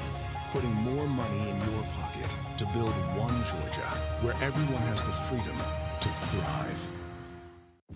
When we invest in ourselves, we're investing in what's next for all of us. Growing, creating, making moves that move us all forward. Together, we are Black beyond measure. We've got to stand up. Republicans are banning abortion rights, tearing down democracy, blocking progress. But when Democrats stand together, we win. Because we voted, Democrats stood up for Black lives, voting to ban police chokeholds, stood up for Black women, putting one on the Supreme Court, stood up for our families, lowering cost of health care and prescriptions and capping insulin, and stood up for millions by slashing student debt. This November, let's stand up together and keep making progress. What's up, y'all? I'm Will Packer. Hello, I'm Bishop T.D. Jakes. What up, Lana Well, and you are watching Roland Martin Unfiltered.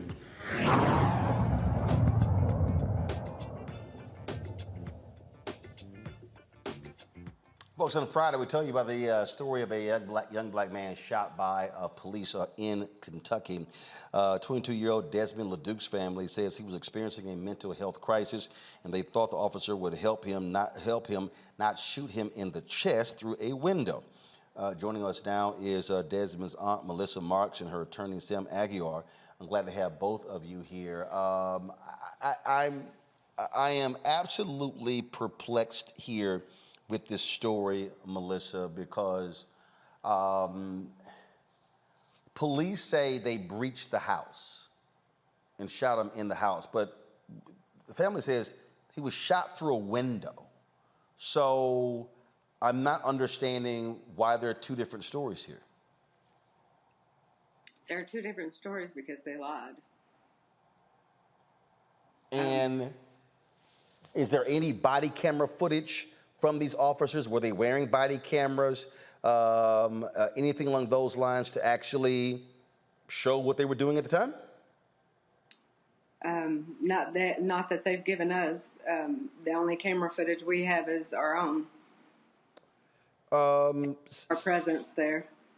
Sam, what drives me crazy with these stories is that it's a mental health crisis, and we were told that there were mental health folks who were on the scene. Were the police listening to them? What was the involvement of family? I mean, if you have someone, and then also the statement that we read last week from the family says he was in the house by himself. So who was he a threat to? Yeah.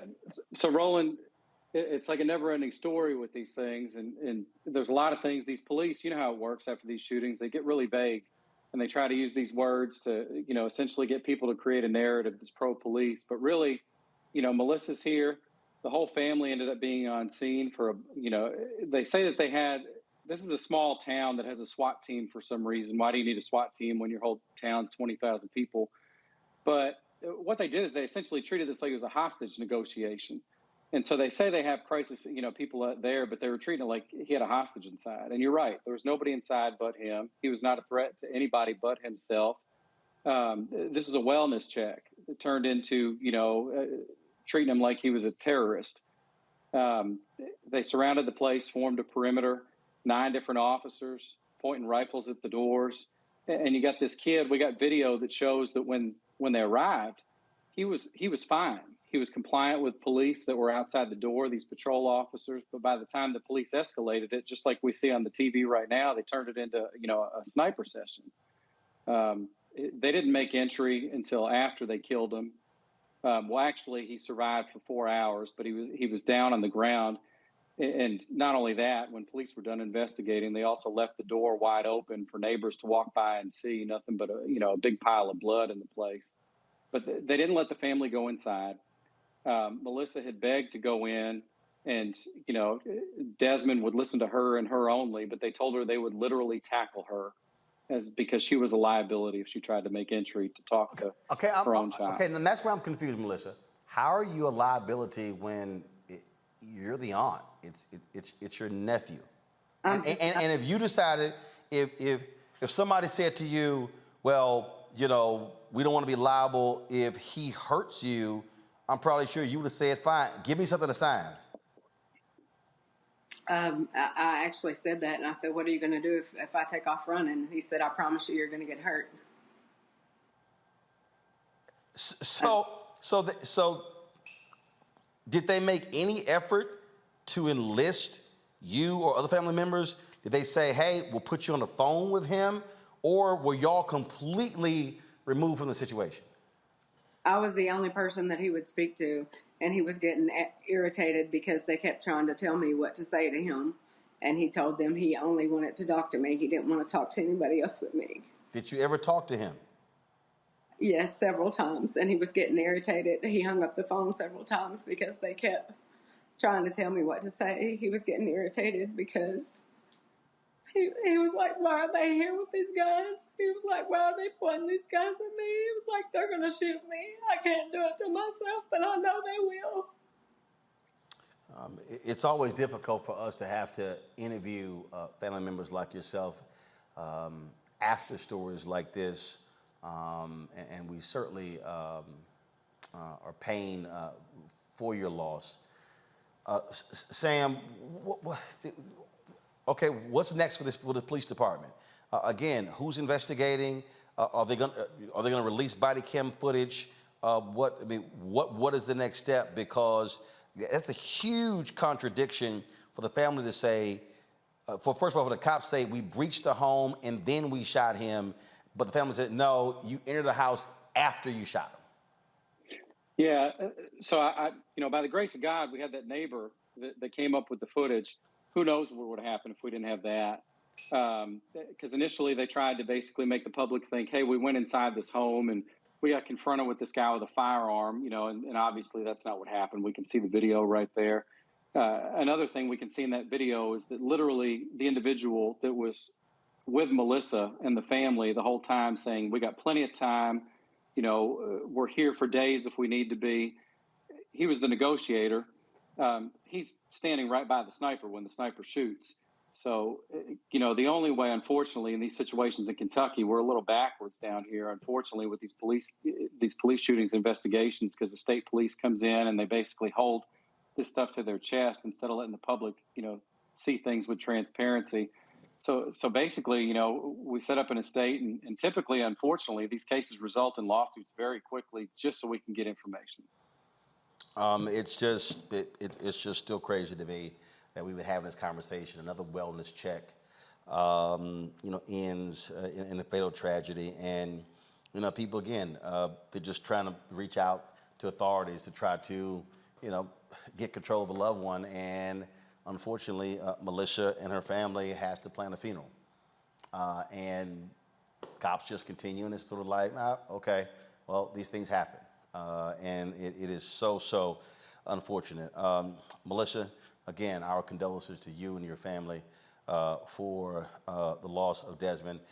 Sam, keep us abreast of what happens next. Got it. Thank you, Roland. Appreciate it.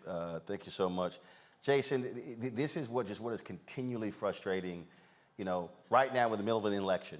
You got all these people, you got Republicans who are just slamming ads on the air, blasting Democrats about defund the police, and they want to talk. But then when it comes to school shootings, they want to talk about, mental health services, but they also voted against mental health services. And when people are talking about defund the police, they're talking about shifting resources away from law enforcement and being able to hire mental health professionals to deal with cases like this. And we've just had too many case after case after case where somebody is shot and killed by cops. That's how they respond to folks with mental illness. Exactly, and there's, I think it was troubling in that case, the lack of transparency. It takes us having phones to find out what actually happened. And there's legislation, usually led by Republicans across the country, like in Arizona, where they are outlawing people from actually filming the police. So if you don't get this kind of footage, then it's your word against the police, and the police will win. And I'm really concerned about this particular case. You could see that woman and the pain in her face. Even I, it hit me in the heart right there. I have a son as well, so I couldn't imagine going through what she's going through. But when you look at this, it's frustrating because this is going to land and in Daniel Cameron's lap. And we know what kind of person and where Daniel Cameron lies. Because if he had done his job, the Breonna Taylor case would have been resolved without having to involve the Justice Department. But he didn't do his due diligence. He just went along with what he thought was popular amongst the people who vote for him and his good buddy Mitch McConnell. And so I think that this is something that's happening across the nation. Defund the police. I will say I didn't think it was the best slogan. It was a great idea with a bad slogan. But I think it was, it's something that's necessary. We don't need as many SWAT teams as we need people who deal with mental health crises. Someone who's in their home by themselves is going to do harm to themselves. They need to talk to somebody. And if they haven't done it yet, they probably want to talk to somebody. So it's a really frustrating case. My heart goes out to that woman. Bottom line, Lauren, I don't care what slogan you use, the right was going to demonize it regardless. Yeah, the right is very good with regard to crime policy and really getting the Democrats on defense and always being on offense and always having to articulate, how tough they are on crime. And really all you have to do is say how tough you are on crime to get the Democrats on defense on crime policy, and then the Democrats just sort of throw their hands up. That's what they did with defund police. They never really tried to, in a long-term manner, articulate what defund meant. I think most people say in politics that when you're explaining, you're losing, but also that when you have to articulate defund, you have to sort of say a bunch of stuff about what should be funded. And for political messaging and for most of these consultants, they don't want to have to do all the work of that, quite frankly. And it is unsexy, or it's easier to just say you're tough on crime than it is to be arguing about mental health services and mental health funding. So nobody wants to sort of take the time to do that in political messaging land. It's going to be interesting to see a lot of these House races. We have several Democrats running who are running on this pro-police, anti-defund message, getting away from, in some districts, messaging to their base. Abigail Spanberger comes to mind here in Virginia. And it's going to be interesting, and a particularly diverse district that she's in Virginia, whether that message works. Because when you're not messaging to the base, whether you're Democrat or Republican, you typically have a tougher time. But in a situation like the one that we just heard, that was a classic situation of cops being asked to do things that they are frankly not trained to do in most departments. We do have a rise of the warrior cop mentality in this country, a SWAT team mentality. And they are not there. The cops do not view themselves in most jurisdictions as a group of people who are going to show up and talk touchy-feely stuff with regard to mental health. They're trained for marksmanship on their guns. They're trained for use of force. And that is not, unfortunately, prioritized. Mental health issues are not prioritized. We see in so many of these cases. Julian. This is a horrible case, but we've seen so many cases that are this horrible. It puts politicians, especially Democratic politicians, in a rough situation when police go shooting. BLM and the other folks say defund the police. I fully agree with Jason. We want to redirect funds. We don't want to defund the police. We want to redirect the funds that the police get so that they're more efficiently used. But in this case, with this young man, 22 years old, having a mental health crisis, they could have left him in the house and left him alone, and they would have done less harm. Something has happened to policing, and I think there's a racial element to it.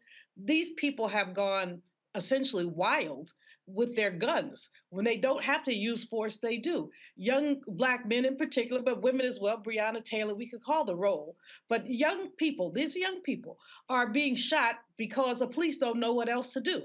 It's like they need other ways to resolve conflict. The sister who was there, her emotion was palpable. It was really, it's her nephew. She wanted to talk to him. They wouldn't let them. I hope that these people, I'm glad their neighbor had the camera footage, but I hope that these people get a full investigation and that there is some remediation. Can't bring the brother back, but something must be done. Folks, let's talk about Grand Rapids, Michigan, Well, the white former police officer who shot a Congolese immigrant in the head during a traffic stop was going to have to face a jury. A judge ordered Christopher Scher to stand trial for second-degree murder for the trial for the fatal April 4th shooting of Patrick Lyoya. Scher pulled Lyoya over for a faulty license plate. A struggle took place. Lyoya ended up on the ground. Scher placed his weapon on the back of Lyoya's head and pulled the trigger. Scher is claiming self-defense. He was fired from the Grand Rapids Police Department in June after waiving his right to a discharge hearing. In Ohio, a federal grand jury indicts 2 former Ohio sheriff's deputies on civil rights crimes for using excessive force. Former Pike County, Ohio sheriff deputies Jeremy Mooney and William Stansberry Jr. violated a detainee's constitutional rights in 2019 while the victim was in the Pike County Sheriff's Office. Mooney is accused of using pepper spray and striking a restrained detainee. Stansberry is charged with violating the victim's constitutional rights by failing to intervene. If convicted, both men face a maximum of 10 years imprisonment on each count, a fine of up to $250,000, and a 3-year term of supervised release. Let's go to Chicago, where a Chicago supervisor has decided to retire amid an investigation into his racist social media post. Retired police supervisor Lieutenant John Cannon stepped down after the civilian officer of police accountability recommended he be fired. The year-long investigation into allegations of flagrant disregard for department policies found Cannon posted numerous disparaging and racist posts about Muslims, African Americans, Hispanics, Asian Americans, the LGBT community, and women. Cannon falsely claimed his social media account was hacked. Folks, let's go to New York, where the city of New York is going to be paying a settlement of $36 million to 2 men who were wrongfully convicted in the assassination of Malcolm X. Muhammad Aziz and Khalil Islam were convicted in 1965 of assassinating Malcolm X. Both men maintained their innocence throughout the years and finally won a lawsuit against the city of New York. A judge overturned their murder convictions last year after finding prosecutors, the FBI, and the New York Police Department withheld vital evidence that could have led to an acquittal. Aziz and Islam spent more than 20 years in prison. Khalil Islam died in 2019 at the age of 74. Islam's estate will receive his portion of the settlement. And in California, a wrongfully convicted man is set free after spending 38 years in prison. Maurice Hastings was released from a California prison last week after his life sentence was overturned. Hastings was convicted of the 1983 murder of Roberta Weidermeyer and 2 other attempted murders. Earlier this month, the 38-year-old untested DNA evidence was put in the state database when a match to another prisoner who died in prison in 2020 was identified. The DA's office said they are working with police to investigate the involvement of the dead person in the case.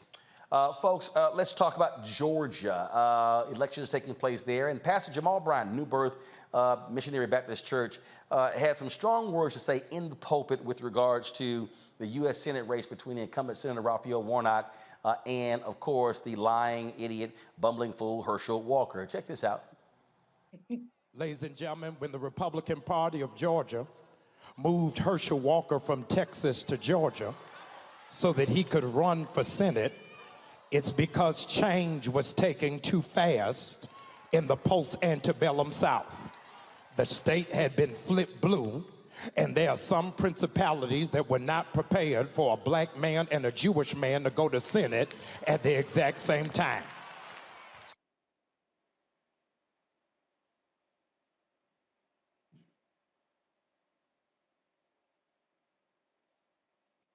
So would in fact represent us better with a football than with a degree in philosophy. They thought we were so slow, that we were so stupid, that we would elect the lowest caricature of a stereotypical broken black man as opposed to somebody who is educated and erudite and focused. Y'all ain't ready for me today. Since Herschel Walker was 16 years old, white men been telling him what to do. telling him what school to go to, where to live, where to eat, where to buy a house, where to run, where to sit down, where to sleep, where to pay for abortions, where to buy a gun. And you think they not gonna tell him how to vote? In 2022, we don't need a walker, we need a runner. We need somebody who gonna run and tell the truth about January 6th. We need somebody who gonna run and push for the cancellation of student loan debts. We need somebody who gonna run and make the former president respond to a subpoena. We don't need a walker, we need somebody who will be steadfast, unmovable, always abounding, knowing that your labor is not in vain. Georgia, I need you to know the slave Negroes y'all are used to don't live here no more. We can think for ourselves, function for ourselves, and vote for ourselves. Why? Because we don't need a walker. Well, can't wait to hear the reaction from our panel. Julianne, you're up first.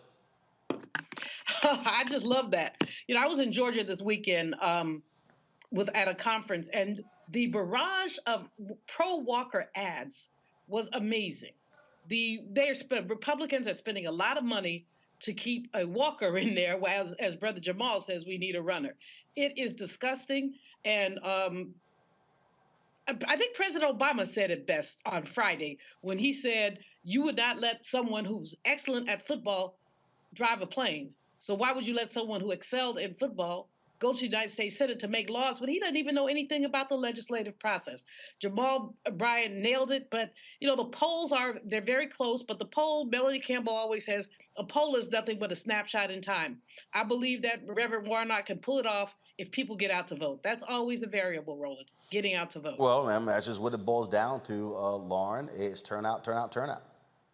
Yeah, no, absolutely. I mean, this whole Herschel Walker thing is a very great example of what Republicans really think of Black people. Obviously, they think we're completely stupid and that we'll vote for anybody as long as they're Black. I mean, that's just what they think.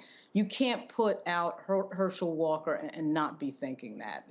I mean, I guess they think we're going to mix up the two Black guys at the poll. I mean, you got to be kidding me.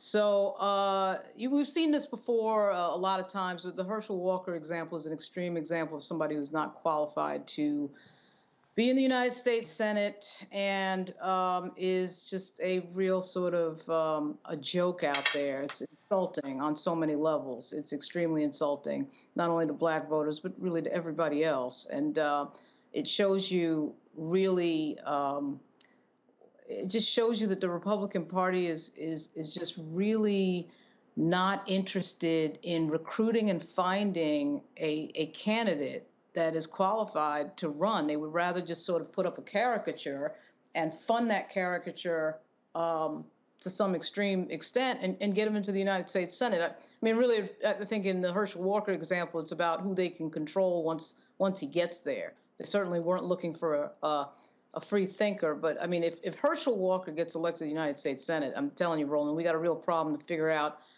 who's stupider, Tommy Tuberville or Herschel Walker. That is going to be extremely difficult to figure out because Right. Tuberville That's like a tie. I mean, that's just dumb and dumber. Jason, New York Times, Siena dropped their poll in 4 states. This is what it shows right now. Arizona, Mark Kelly's up +6 against MAGA Blake Masters. John Fetterman's up 5 against Mehmet Oz there in Pennsylvania. Senator Raphael Warnock up 3 against Herschel Walker. And it's a tight race. Incumbent Catherine Cortez Masto in Nevada, 47, and Adam Laxalt, 47. I mean, if you're Democrats, man, you desperately want to go 4 for 4 in those races. And then if you throw in, of course, Sherry Beasley in North Carolina, if this poll holds up over the next 8 days, and then of course you got Sherry Beasley, North Carolina, I mean, Democrats will be elated to go 5-0 in these races. Yeah, I'll say I'm a little worried about Nevada with Laxalt. I think, That's one that I'm not so sure. I mean, if Blake Masters wins in Arizona, I was just in Arizona, then, I mean, I will be just dumbfounded by the fact that Blake Masters was able to beat Mark Kelly. But I think a lot of those races are winnable. I think it's also criminal how little the Democratic Party, at least in terms of their coverage and the people that they pushed out there to the media, how little they talked about Sherry Beasley when she's running a very winnable race. Oh hell, Chuck Schumer's PAC has put $0 behind Tim Ryan, and he's different polls up 1 or 2. And the Republicans have dropped like $40 million to the state. And so trust me, I'm baffled by some of their decisions as well. Yeah, I mean, Peter Thiel is funding J.D. Vance. We know J.D. Vance. It's funny how J.D. Vance says, hey, I'm from the working class, when in fact, he wrote a whole book about how lazy and terrible the working class is. If anybody actually read Hillbilly Elegy, you know, it's really about the laziness of the working class, and now he's all of a sudden trying to paint himself as some working class hero, when in fact he's getting $15 million from Peter Thiel. Who do you think is going to control him? The billionaires or the working class? Probably I would put my money, the little bit that I have, on the billionaires. But they haven't put money in there. They keep putting money in Wisconsin, which I think honestly is a tough race to win. I wish Mandela Barnes all the best, but it looks like he's about 3 or 4 points behind Ron Johnson. I understand in the beginning, but now some of those funds in the late push maybe could go to Sherry Beasley. They put a whole bunch into defeating Marco Rubio with I'm sorry. Val Demings. But yeah, Val Demings. I'm sorry about that. Val Demings. And that was going to be an uphill climb. So they've kind of calculated this in a way that I think was incorrect. At least, you know, put it into some of these slam dunk races, or at least some really close races like Sherry Beasley. She could actually win that race. But Val Demings, as much as I love Val Demings and probably think she or Stacey Abrams should have been the running mate, you know, in 2020, she's going to have a tough time. That's an incumbent senator. Well, but here's the deal, though. First of all, look, okay, Democrats are going to have a tough time regardless, all right? They're going to have tough, but again, if you look at what's happening here, at the end of the day, part of the problem is that Democrats, again, keep fixating on college-educated voters. No, you're going to have to compete for people who are not college-educated. You got to have a message that speaks to them as well. That's been one of their failures, and that's why Tim Ryan went off with some consultant who told Politico we should only be spending our money in places where we have college-educated voters. Well, guess what? You better compete in the South. You better compete in some of these other places if you want to do so. Hold tight 1 second. I got to go to my next guest. We're going to go to a break, and then we're going to come talk about new COVID vaccine, winners coming up. And then also my final comment is going to talk about SWAC, ESPN Game Day, coming to Jackson, Mississippi for the Jackson State Southern game. I got a couple of words to say about it. Can't wait till y'all hear what I have to say. You're watching Roland Martin Unfiltered on the Black Star Network. When we invest in ourselves, our glow, our vision, our vibe, we all shine. Together, we are black beyond measure. We've got to stand up. Republicans are banning abortion rights, tearing down democracy, blocking progress. But when Democrats stand together, we win. Because we voted, Democrats stood up for black lives, voting to ban police chokeholds, stood up for black women, putting one on the Supreme Court, stood up for our families, lowering cost of health care and prescriptions and capping insulin, and stood up for millions by slashing student debt. This November, let's stand up together and keep making progress. When we invest in ourselves, we all shine. Together, we are black beyond measure. We're all impacted by the culture, whether we know it or not. From politics to music and entertainment, it's a huge part of our lives, and we're going to talk about it every day right here on The Culture with me, Faraji Muhammad, only on the Black Star Network.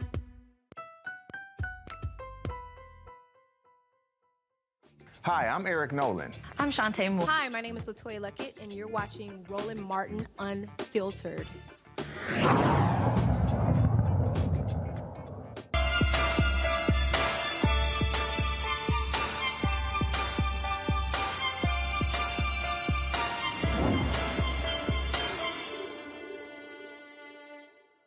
All right, folks, flu season is here, but we still have COVID. So the question is, what do? Do you get a flu shot? Do you get the COVID shot? Do you get both? What actually should happen? Joining me right now is Dr. Jane Morgan, a cardiologist and the executive director of the Piedmont Healthcare Corporation COVID Task Force. She's COVID Task Force. She joins me from Atlanta. And so, Doc, glad to have you here. So, all right. What are y'all recommending? We've heard folks talk about, look, COVID, the increase in heart issues. You got people out there who didn't want the first one. You saw the drop with the second, then the third, fourth. Now people say, oh my goodness, we're gonna have the COVID every year, but it's not like docs don't recommend a flu shot every year. And so, what say you?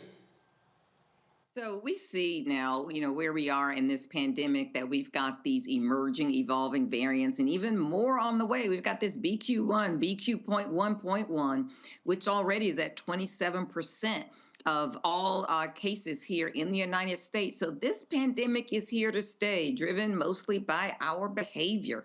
We have really been reluctant as a society to follow public health measures, to be masked, to social distance, to get vaccinated when vaccines were available. We have sort of stumbled forward and around on this merry-go-round we've gone as more and more variants evolve, as we have had all types of fights and discussions on social media. And science has certainly been at odds or at war, really, with naysayers, with anti-vaxxers, and people with large social media platforms, but absolutely no scientific background whatsoever. And so here we are in this pandemic with variants emerging, more on the way, unfortunately. And so you have the government, Biden said, okay, the pandemic is over, but they still are going to have to market this thing, because at the end of the day, you don't want to see an increase in COVID cases. Also, as a cardiologist, speak from the perspective of trying to get people to understand, that this COVID thing is real. I hate the fact that I've actually had it twice. I don't like the fact that it's in my damn body. And I'm not trying to get it a damn third time. And people you're right. I mean, I flew today, and the number of people who just sitting on airplanes, no mask, no big deal, roaming through airports, hey, just chilling. They're kind of like, yeah, whatever. It's like, hey, like we're all good. Right. Roland, for public health to work, public health literally means that the collective in society, that means all of us, the collective, has to move forward together. And we have been the most divided and the most polarized, and have been the opposite of really what public health means. And certainly it really is a threat really to our society in any type of warfare, that we've not been able to follow science. Certainly, as we see variants emerge, we know that infections with COVID increase your risk of myocarditis, that inflammation of the heart. But the message has been absconded somewhat by people thinking that the vaccine causes myocarditis. And while that is true in rare cases, you are more likely to get myocarditis from being infected with COVID than you ever would be from getting the vaccine. But that's not the message that people are receiving, because you know how social media works. You click on one thing, it feeds you that information, and then it continues to feed you the same information, even if the first information was incorrect, reinforcing your first incorrect premise, and whoever you're following on social media who doesn't have a scientific degree or background. Yeah, I know. The TikTok, Twitter, YouTube doctors really piss me off. Let's question. Well, I am an Instagram doctor, so there's No. You're not an Instagram doctor.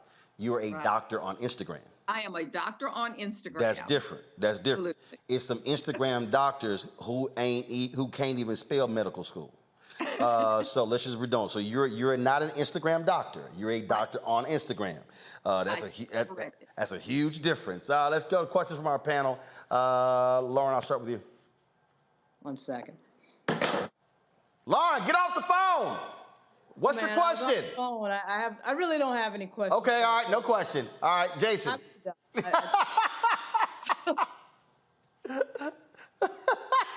Jason, go. Jason, you're on mute.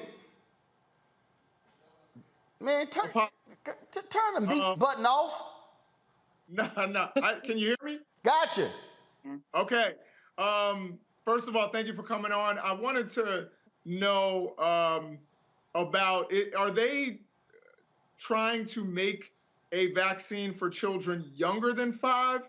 And are those children specifically more resilient, as we've been told for so long, to COVID, that we shouldn't have to worry about some of the variants? And so the answer to that is yes.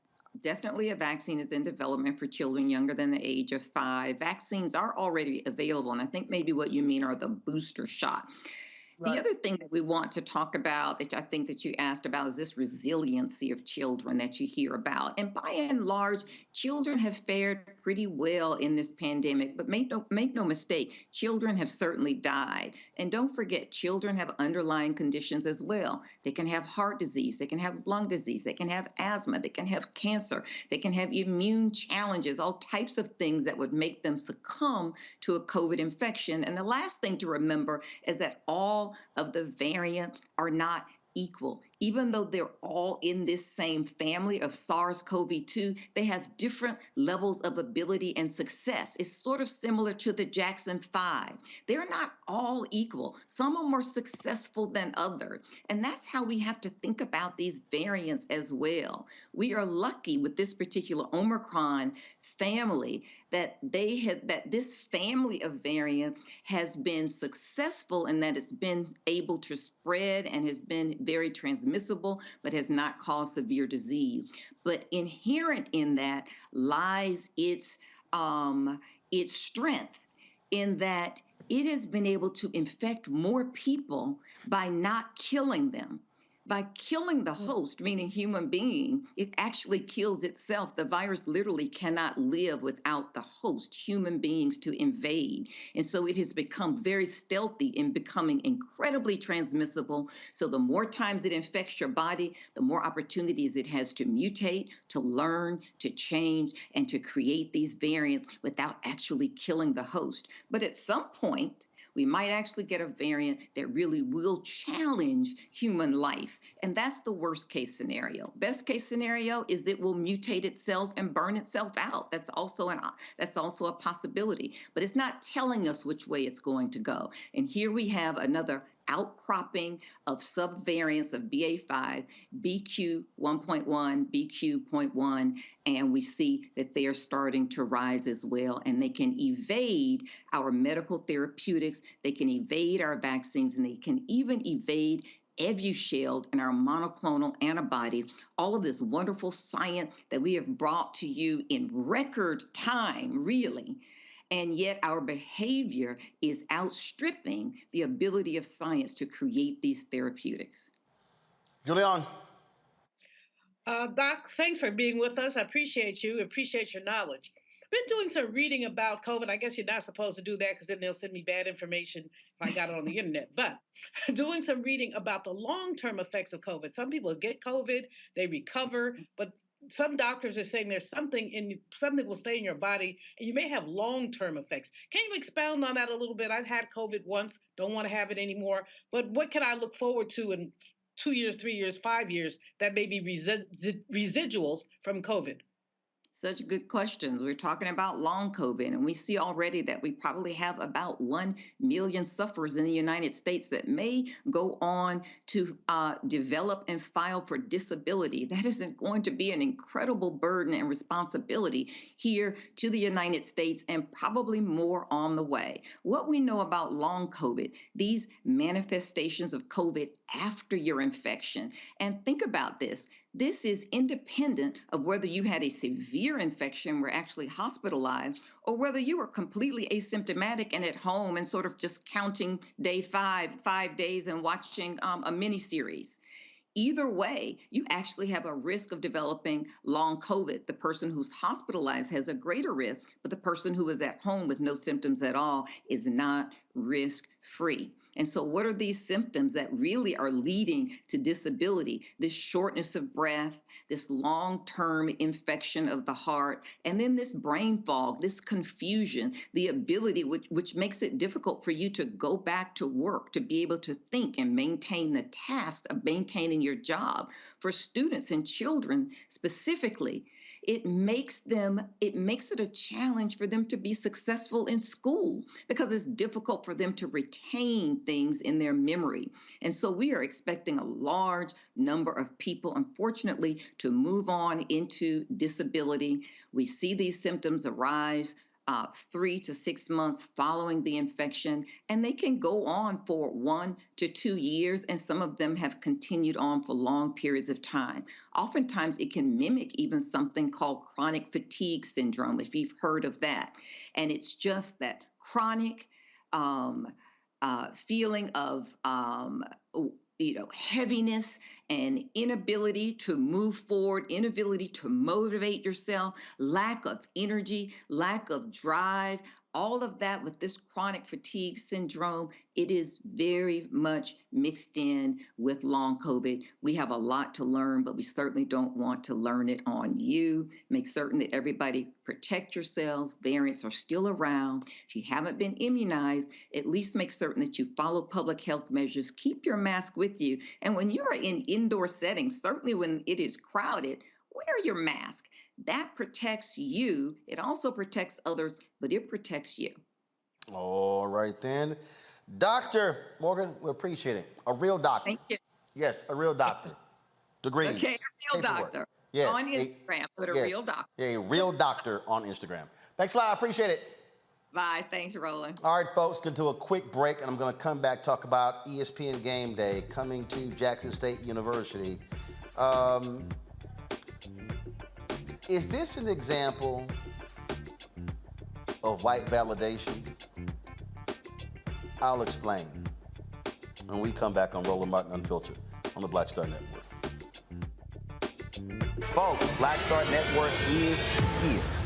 Hold no punches! I'm real revolutionary right now. Support this man, Black Media. He makes sure that our stories are told. Thank you for being the voice of Black America, Roland. Stay black. I love y'all. All momentum we have now, we have to keep this going. The video looks phenomenal. See, this difference between Black Star Network and Black-owned media and something like CNN. You can't be Black-owned media and be scared. It's time to be smart. Bring your eyeballs home. You dig?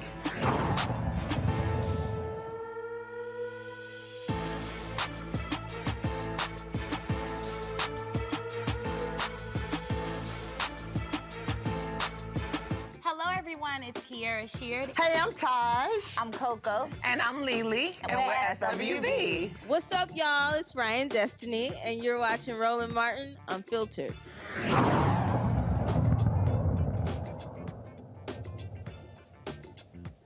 Honey.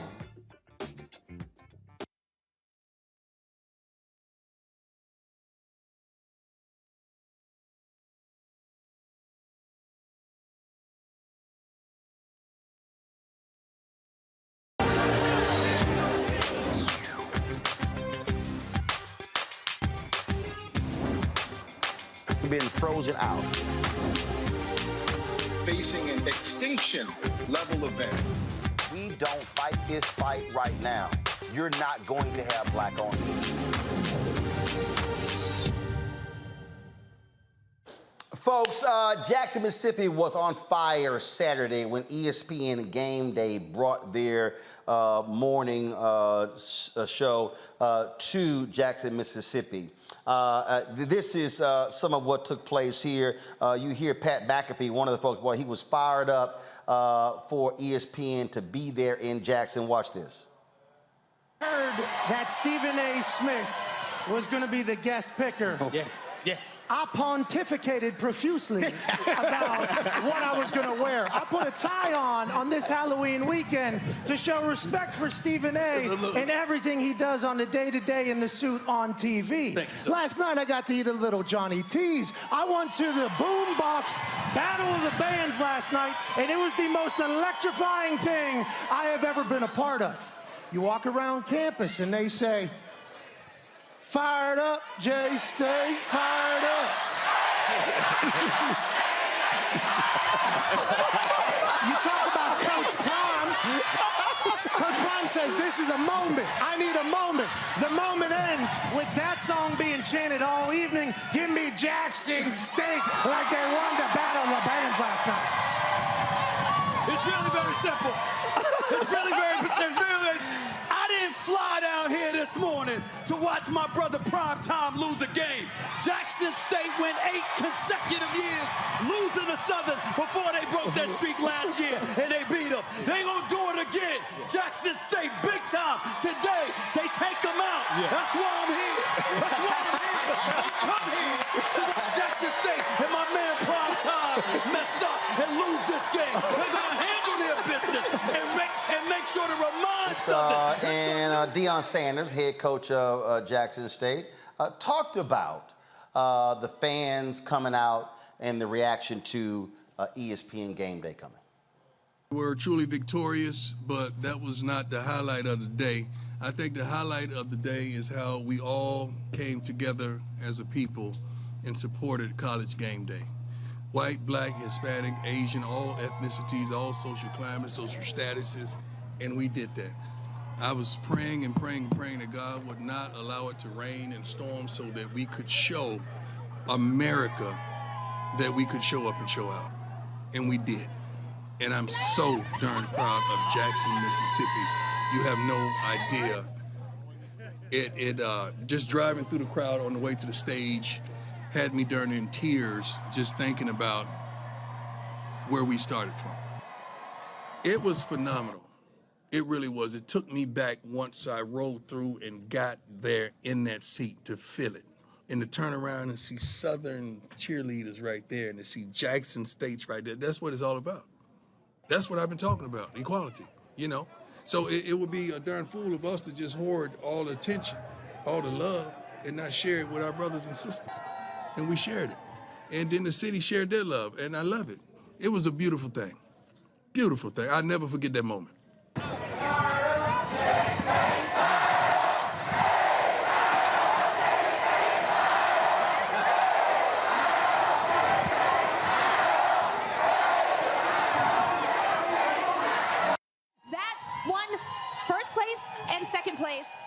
Here you have it show that you got Delta strolling, you got Alpha stepping. All of this was happening out there. I mean, you saw full HBCU black culture on display on ESPN Game Day. We, of course, were there at the MEX-WAC Challenge in Atlanta last year and we were live streaming, and so they were all out there, and it was great.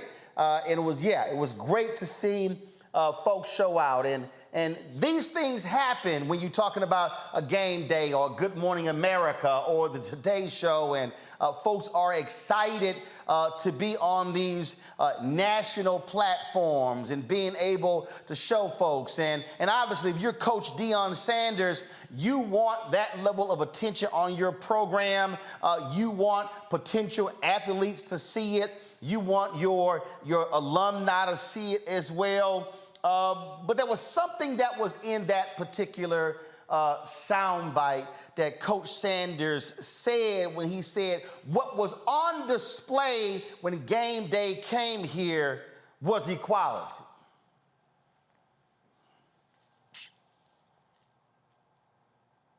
I fully understand what Deion said, and I absolutely support what Deion is doing. He and I text and talk regularly, and when he's talking about wanting our schools and what happens with us to be shown as well, I absolutely agree with that. I totally understand that. But here's the question that I have. To the folks who showed up, who flocked there and packed out and showed out for ESPN and electric atmosphere and all of that, who got paid?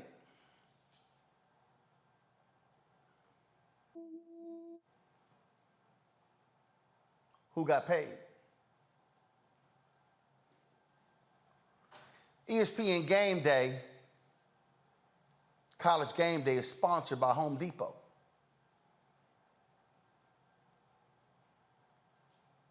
Home Depot pays ESPN millions of dollars to sponsor Game Day. ESPN ran commercials during Game Day. ESPN got paid. What did Jackson State and Southern get paid? What did the city of Jackson get paid? I need everybody listening to me, and I want the haters to say, and I'm not even for a millisecond criticizing Coach Sanders or Jackson State. What I'm trying to get us to do is think even bigger. Please answer this for me. Why could we not recreate that same electric atmosphere if it was a black-owned media platform? Let's just say Black Star Network. Let's just say HBCU League Pass. Let's just say we wanted to put together a game day. And every Saturday, hit HBCU games.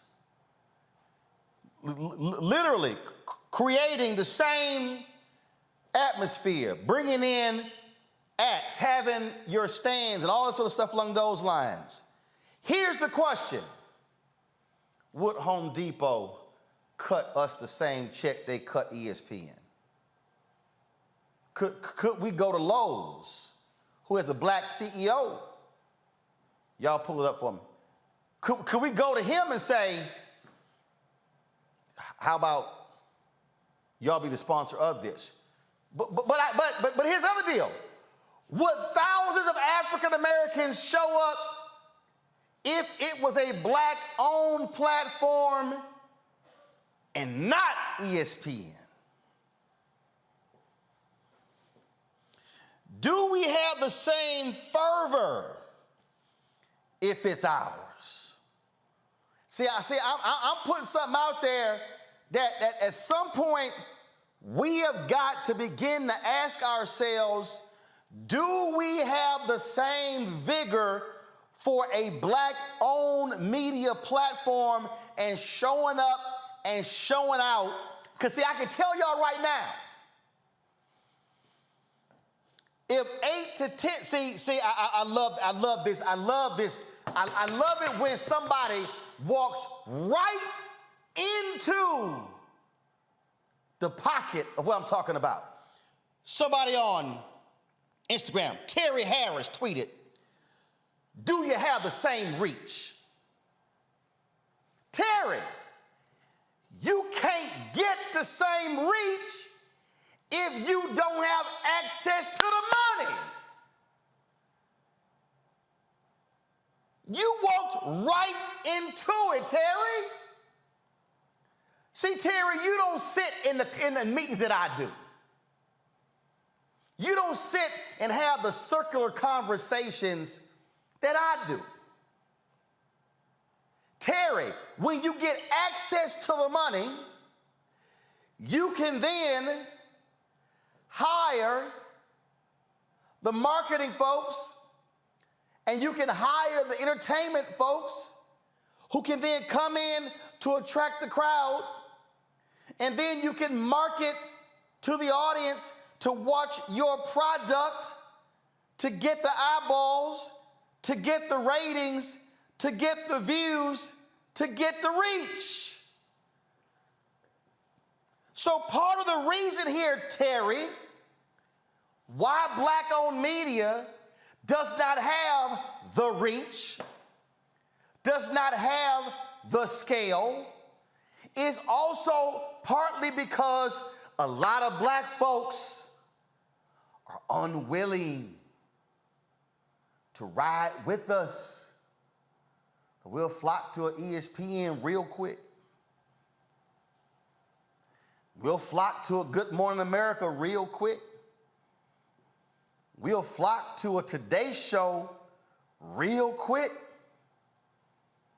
Look, I ain't got a problem saying this. When I had my TV One show, we broadcast my TV One show from the Alpha Convention in Baltimore. We were live at 7 a.m. I ain't got a problem saying it. I'll call out my own frat. I walk into the ballroom. It's 6:45.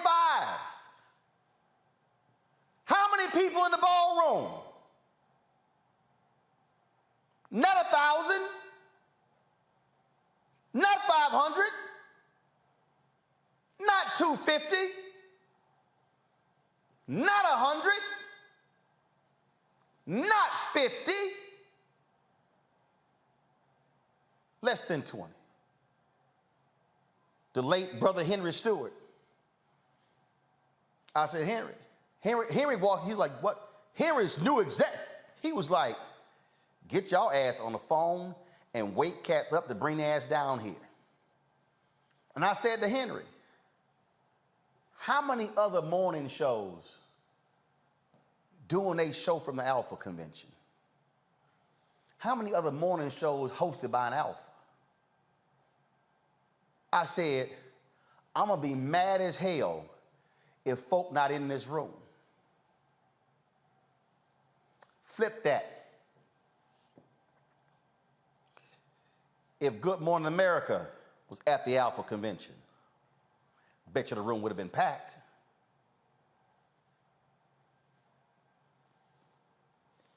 It's right here.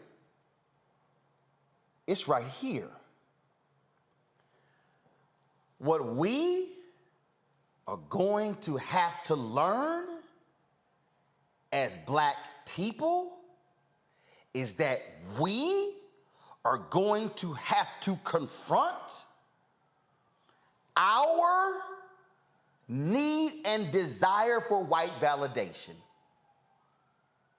We're gonna have to confront, ooh, it's ESPN, it's Good Morning America, it's ABC, ooh, it's CNN. We're gonna have to, as long as we never show up for our stuff, then we are never in a position to go demand more. And when we can't demand more, then we'll never be able to build more. We'll never be able to go out and actually build capacity, build reach. Ain't gonna happen. We can bring the exact same technical capability. We can have the zip line cameras, we can have the crane, we can have the big LED screens, we can have all, see, y'all don't even understand the whole infrastructure that goes behind putting on a game day. Y'all ain't got no clue how massive it is. And when you see all of that, you know what I see? People. You know what I see all them people? I see money. Because guess what? ESPN ain't doing none of that for free. Now, you showing up for free. Yeah, oh yeah, they showed up for free at Jackson, Mississippi. The fans showed up for free. So what I'm trying to get our folk to understand is I appreciate ESPN Game Day. Not going to the Penn State, Ohio State game, but bringing Game Day to Jackson. ESPN Game Day won't be coming to any other HBCU games this year. This the only one. So why can't we create our own game day? And we create our own game day. Will we show up the same way? Play the video. Will we show up the way they did? Will we show up, all these folks who were there? Would we show up? If it's a black-owned media product, would we show up early with our signs, cheering, dancing, showcasing? And not only would we show up on the ground, would we actually tune in? I think a lot of y'all already know what that answer is. I'm just going to close out with my panel right here, Julian, Jason, and Lauren. And Jason, I'm going to start with you. No, Julian, I'm going to start with you. You president emeritus at Bennett College. I'm trying to get us to start changing this, Julian. When we start valuing, keyword, valuing what's ours, appreciating what's ours, giving our media, black-owned media properties, the same respect and energy that we give to white media companies, then we'll see, to Terry's question, the reach, the capacity. And then you'll actually have black-owned media companies that can go out to a Home Depot and Lowe's and say, cut us the same $40, $50, $100 million check y'all cutting the ESPN. Go ahead. You know, you're absolutely right, but I want to spin this another way, or the same way with another, Kool-Aid, different flavor. How many of those Jackson State alums who turned out for game day have contributed to their alumni fund? Same thing. How many? Same thing. If we don't love ourselves, we're not going to get anything. HBCU alumni giving is, there's no HBCU that has more than 50% alumni giving. None. So yeah, no, Claflin is over 50, right? Claflin is the only one. If they are, they're only one. Claflin is number one out of all. So you know you can turn the people out for homecoming, for game day, but you can't get them to support themselves. And so the two questions, Roland, are corollaries. If they can't support their alma mater, what makes you think they're going to support black-owned media? We don't support ourselves, not ourselves collectively, but even ourselves individually. Well, in fact, Julian, is 2,100 people. First of all, we had almost 3,000 earlier, but it's 2,100 people who are watching us on YouTube right now, but only 1,300 likes. It's a free. It's a click. It's a click. It's just a click. It's free. See? That's what I'm talking about. Same thing. And see, when you click that like, it impacts the algorithm, which increases our revenue. But see, Jason, I'm just trying to get our folk, Jason. If we don't change this, Jason, we're gonna keep sitting here going, why don't we have this and this? And why can't we cover this? And why don't we have our own? Why don't we have because we are so giving to others, and we don't even give the same level of energy and support to our own. Jason, go ahead. You know, there's such a rich and incredible conversation that needs to be had about white validation. I think that when you said those words, I think that there's so much that we could get into that I think would have Black people, some angry, some excited, but there's so much to be said in how we've been socialized to think that when white people say we're smart, say we're beautiful, say they like our culture, we get excited and then don't look to validate ourselves. And certainly in many cases don't back ourselves with, our own people with our money. I remember that interview. I know you probably remember Charlemagne the God when he was interviewing Dapper Dan. And, me being originally a Harlem guy, Dapper Dan was a big deal, but he had this deal with Gucci. And one of the things Charlemagne asked him was, so why'd you go to Gucci? Why didn't you just kind of start your own brand? You're Dapper Dan. And his thing was, well, Black people won't buy Dapper Dan if it's just Dapper Dan. We need to have some big corporation backing us. Which means validate. Right.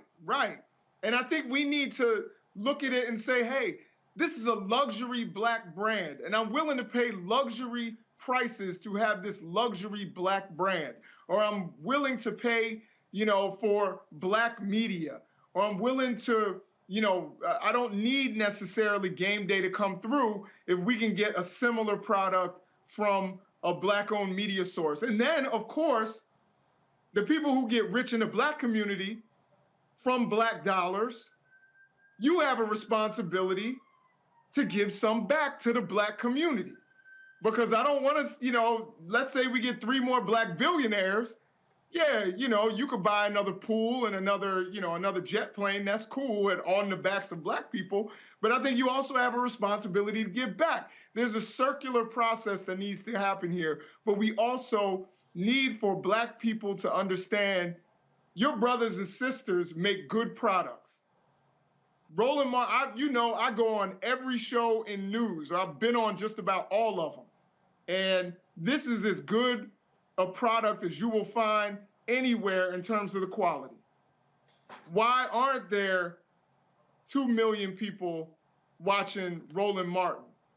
And people complain, well, CNN doesn't cover this, or MSNBC doesn't talk about our issues. Roland Martin is talking about your issues. Why aren't you watching? Even if you disagree, why aren't you watching? And that's, I think that's a problem. We do need to change our mentality when it comes to. Lauren, I was explaining to CBC members when I was talking about the lack of federal dollars going to Black-owned media, and I was talking to Congresswoman Joyce Beatty, and she said, when we come out of these CBC meetings, there's no Black press there. I said, Congressman, I'm gonna tell you right now, we simply cannot afford to pay a full-time salary for somebody to only cover Congress. I said, the federal government spends $1 billion a year on advertising. I said, if Black-owned media got 5% of the annual $1 billion, that would mean 50 million. I said, let's just say I received 2.5% of the 5%. Let's just say Black Star Network got 2 million of the 50 million in advertising. I said I could hire 3 congressional correspondents in 90 days. Yeah, well, that's I said, it's the money. I said, so if you then don't, and I did this here, I'm gonna say this here, Lauren, before I let you speak. Here's the second thing. And I discussed political advertising. I've already run the numbers. Based upon our size, based upon the fact that we are the only daily Black news show. Now, Byron Allen just launched 2 shows on the grill last Monday, but we've been here 4 years.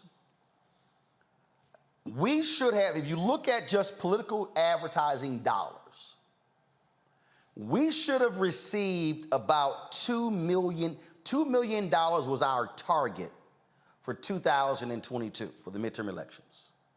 Okay?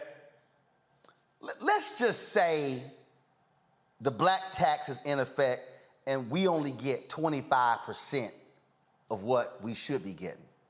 That's $500,000, right? Well, I ran the numbers.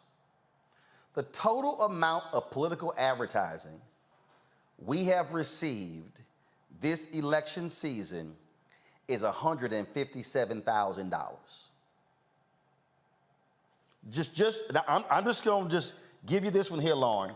For everybody watching, I just want y'all to understand. So the total political,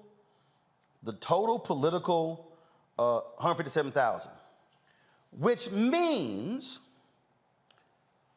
all the other media companies, ABC, NBC, CBS, Fox, Cumulus, iHeart, we can go down the line. I mean, they have already, the millions and billions they've earned, they are already paying for their expenses in 2023.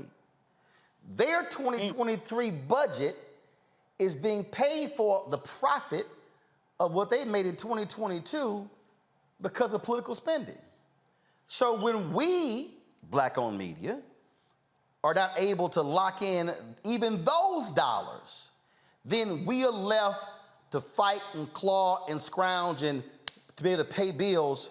Come next year, we are never in the position, but imagine if we hit the 2 million,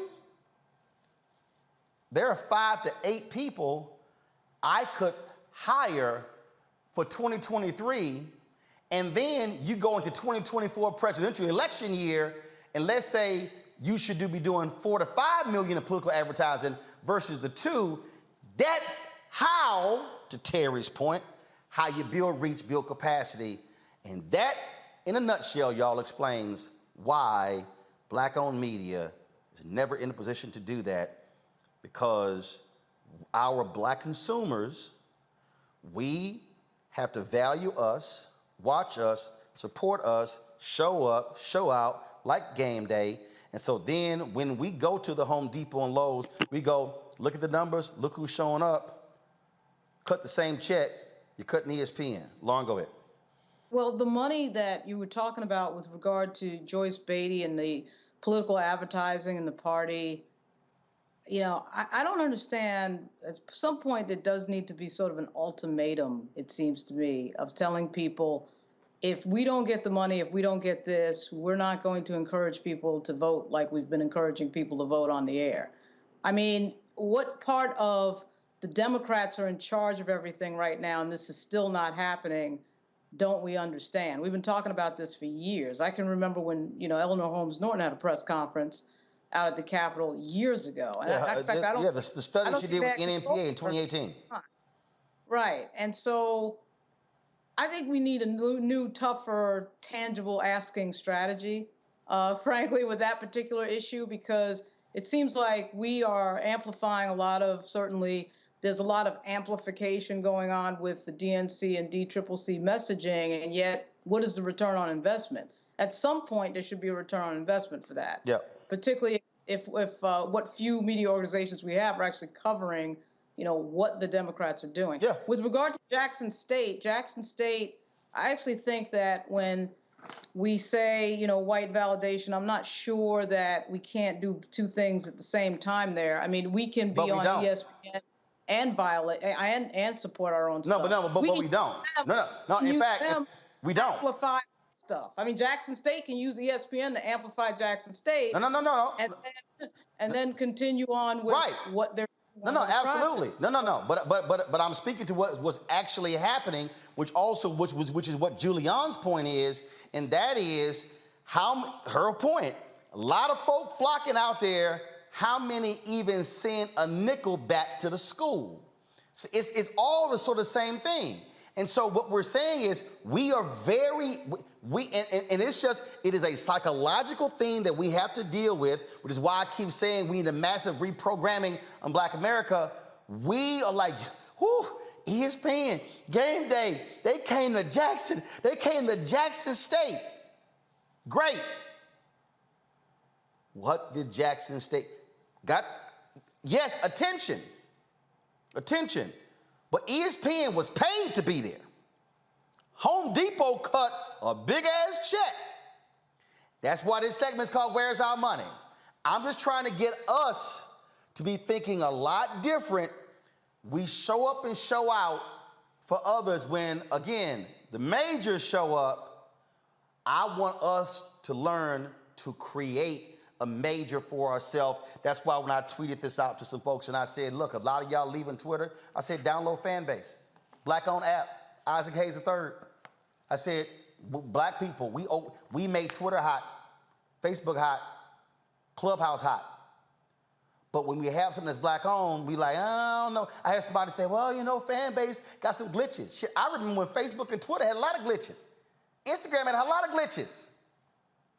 But the millions and millions that were poured into them made them better. And that's what made them multi-billion-dollar corporations. Same thing. This, Black America, this has to change. This.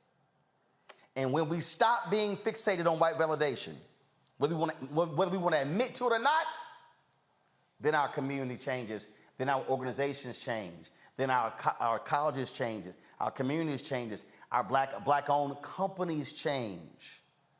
Y'all, why am I talking about money? Because if you ain't talking about money, you ain't talking about America. And I'm going to close on that. Julian, Jason, Lauren, I certainly appreciate it. Thanks a lot. Folks, please support us in what we do. Download our Black Star Network app. Same thing. We got about 930,000 YouTube subscribers. We haven't even hit 50,000 downloads of the app. Download the app, folks. When I go to corporations and I say we have 500,000 downloads, that's money. Apple phone, Android phone, Apple TV, Android TV, Roku, Amazon Fire TV, Xbox One, Samsung Smart TV. You can also, of course, support our Bring the Funk fan club. Every dollar you give goes to support this show and what we do. Seeing checks and money orders. Y'all, your resources matter. I told y'all. Let me tell you something. Again, in where we're tracking right now, $157,000 in political ads that we got in all of 2022. We'll end up probably getting 600,000, 700,000 in donor giving. Hopefully, but we're trying to max that out. That shows you right there, folks, the discrepancy, and it's just real. And that's what all black-owned media is facing. Checks and money orders, P.O. Box 57196, Washington, D.C. 20037-0196. Cash App, $RM Unfiltered. PayPal's R Martin Unfiltered. Venmo is RM Unfiltered. Zelle is roland@rolandsmartin.com. roland@rolandmartinunfiltered.com. Get the copy of your book, White Fear, How the Bounty of America is Making White Folks Lose Their Mind. Available at all bookstores and brick and mortar. Download from Audible as well.